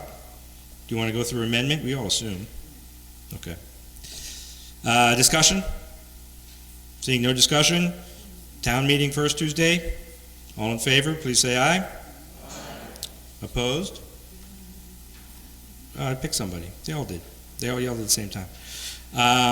All opposed? I believe the ayes have it. The ayes do have it. Article 16. Any non-binding business? Lots of hands. Where do we want to start? I'll start in front and move my way around. Charlie. Microphone? Ben, where's the microphone? Everybody hear me? Okay, just yell. I think the town has a town hall fund, is that correct? To do work on the town hall? Yes. May I suggest that the windows be dealt with in terms of an appropriate way to seal them and make them weather tight? See if the select board can seal and weather tight the windows. The only thing, as you know, that we have to be really careful of with the windows in this building is the fact that it is on the historic registry. And so we have to make sure the windows are in conformance with the original architecture on the window. I understand. I also have a porch that's getting ready to fall, a balcony that's getting ready to fall down, that hopefully is going to be a priority this spring to see what structurally needs to be done. So we're aware of the many issues in this building. Art in the back.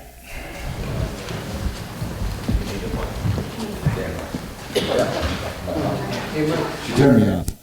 Anyway, I've got a couple, but I'll just start with this one. I think that we should think seriously about doing something with Taft Meadows.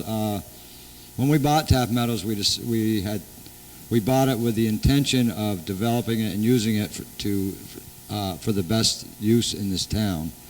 And I know we have the people that want to keep it green and just and let it look beautiful, but that wasn't the intent when we bought it. So I just ask the select board to look at what we might do with that. If we're not going to use it, we should sell it. That's just an idea I have, but it seems to be, it wasn't contentious at all when we bought it. We bought it with ideas about using it to build town structures on, or to use it in ways that would benefit the town. And now it just sits here as a field. But as a resident, I would say if you're not going to use it, sell it, or get somebody to do something with it. Thank you. This way. Warren. I was just going to thank the select board for at least giving the clarification on the pamphlet. That was nice to at least have the numbers put out in English. Thank you. Compliment. Yep. Who's going to do it?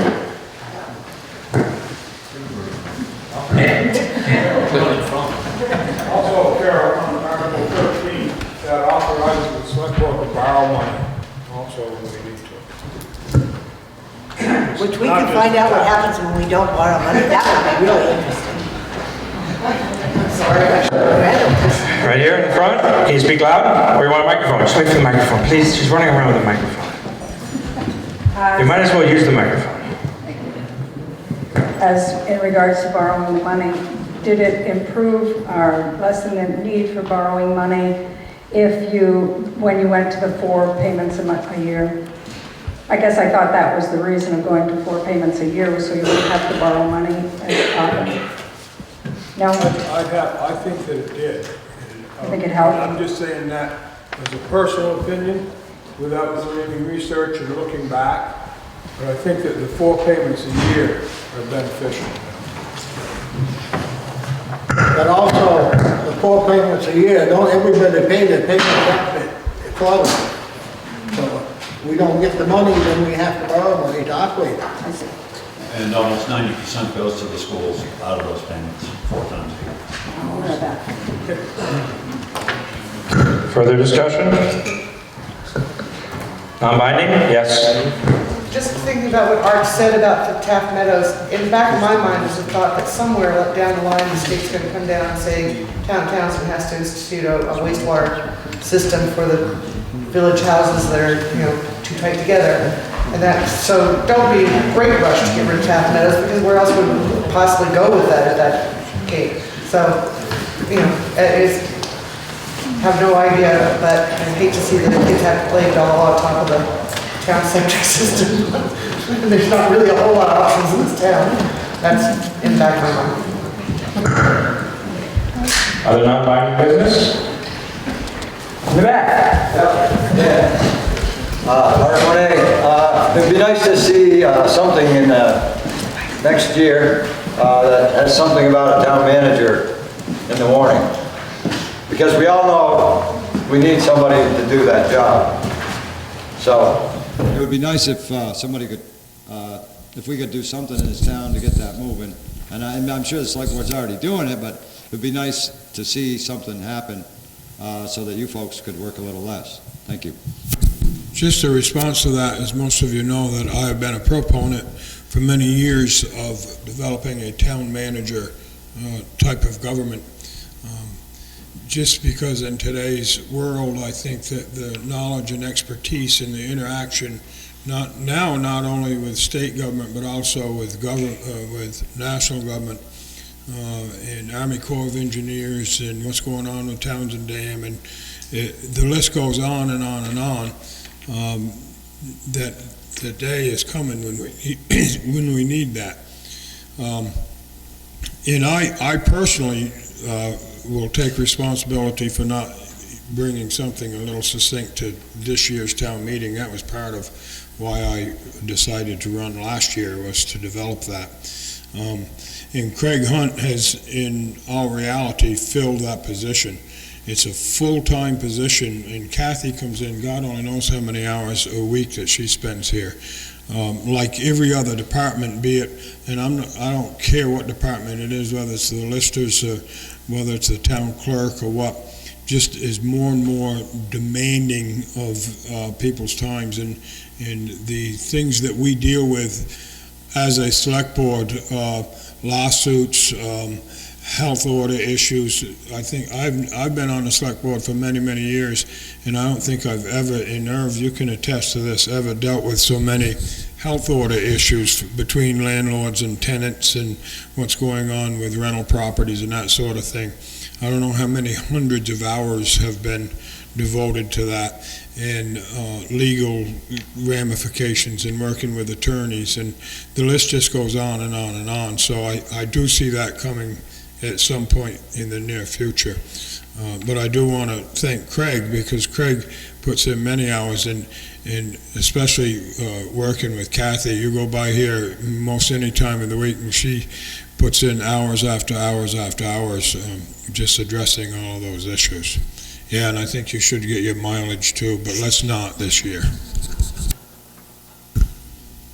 Further discussion? Further non-binding business? Okay. Oh, I didn't see a hand. Say something?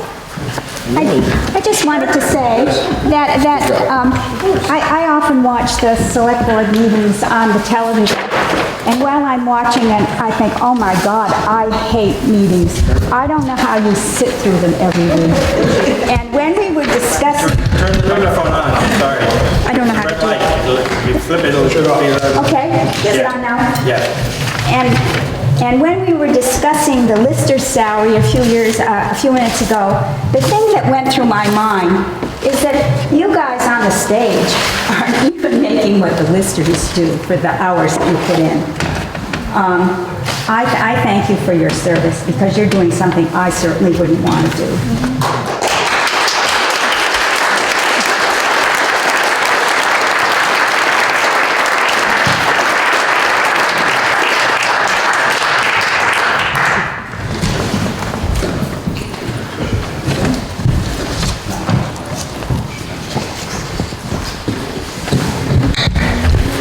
Okay, the one thing that we would like to do as a board, number one, is remind you in the select board report, we have appointed a committee that has yet to coalesce to begin researching what should happen, what the job description for a town manager would look like.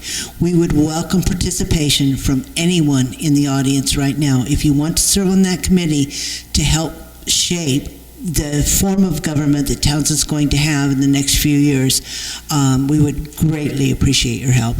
And the other issue, we last year failed to fill roughly 1/3 to 1/2 of the appointments necessary in the back of the book on the appointment sheets. That's things like Council on the Aging, Wyndham Solid Waste. We cannot seem to get volunteers to fill these positions to represent the town.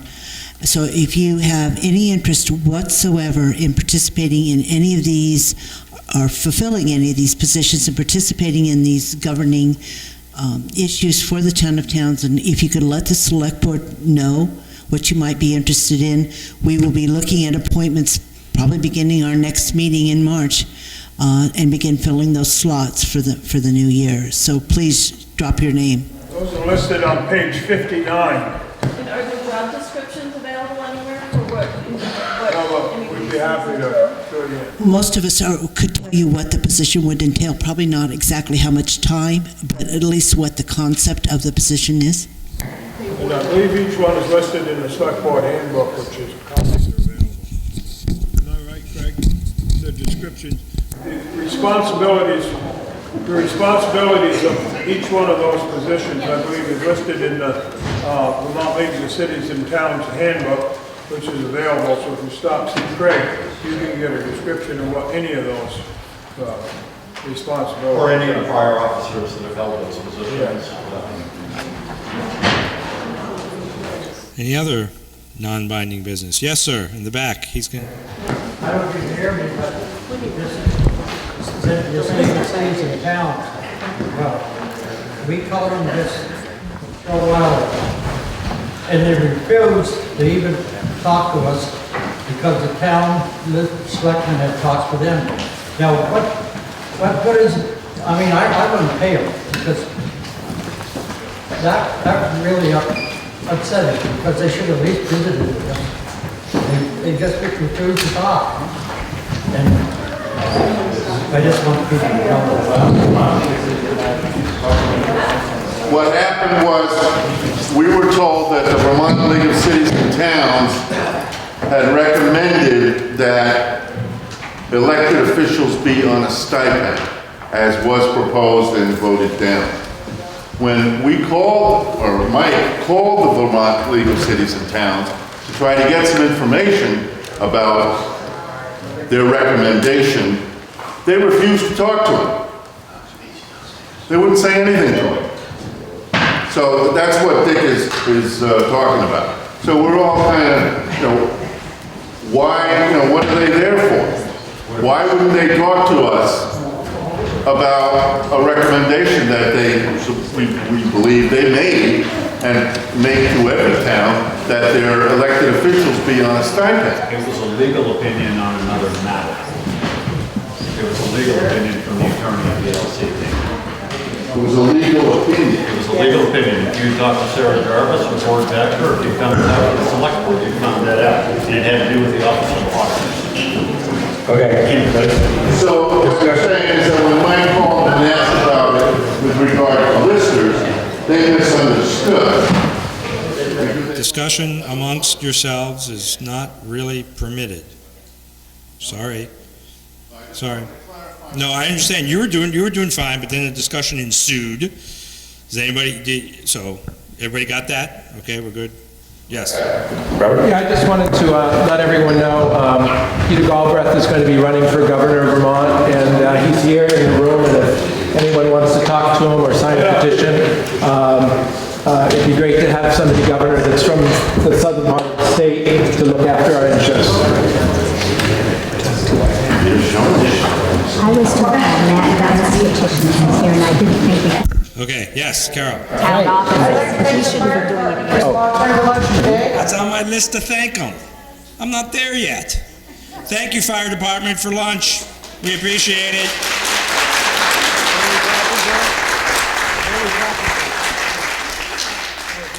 Thank you. Anybody else want to say what's on my sheet?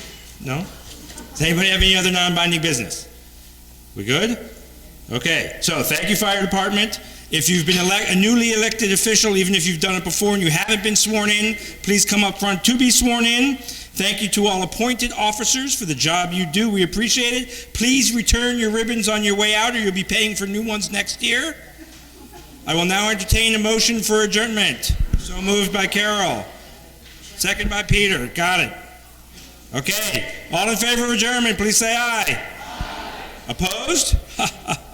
Thank you. We'll see you next year. All right.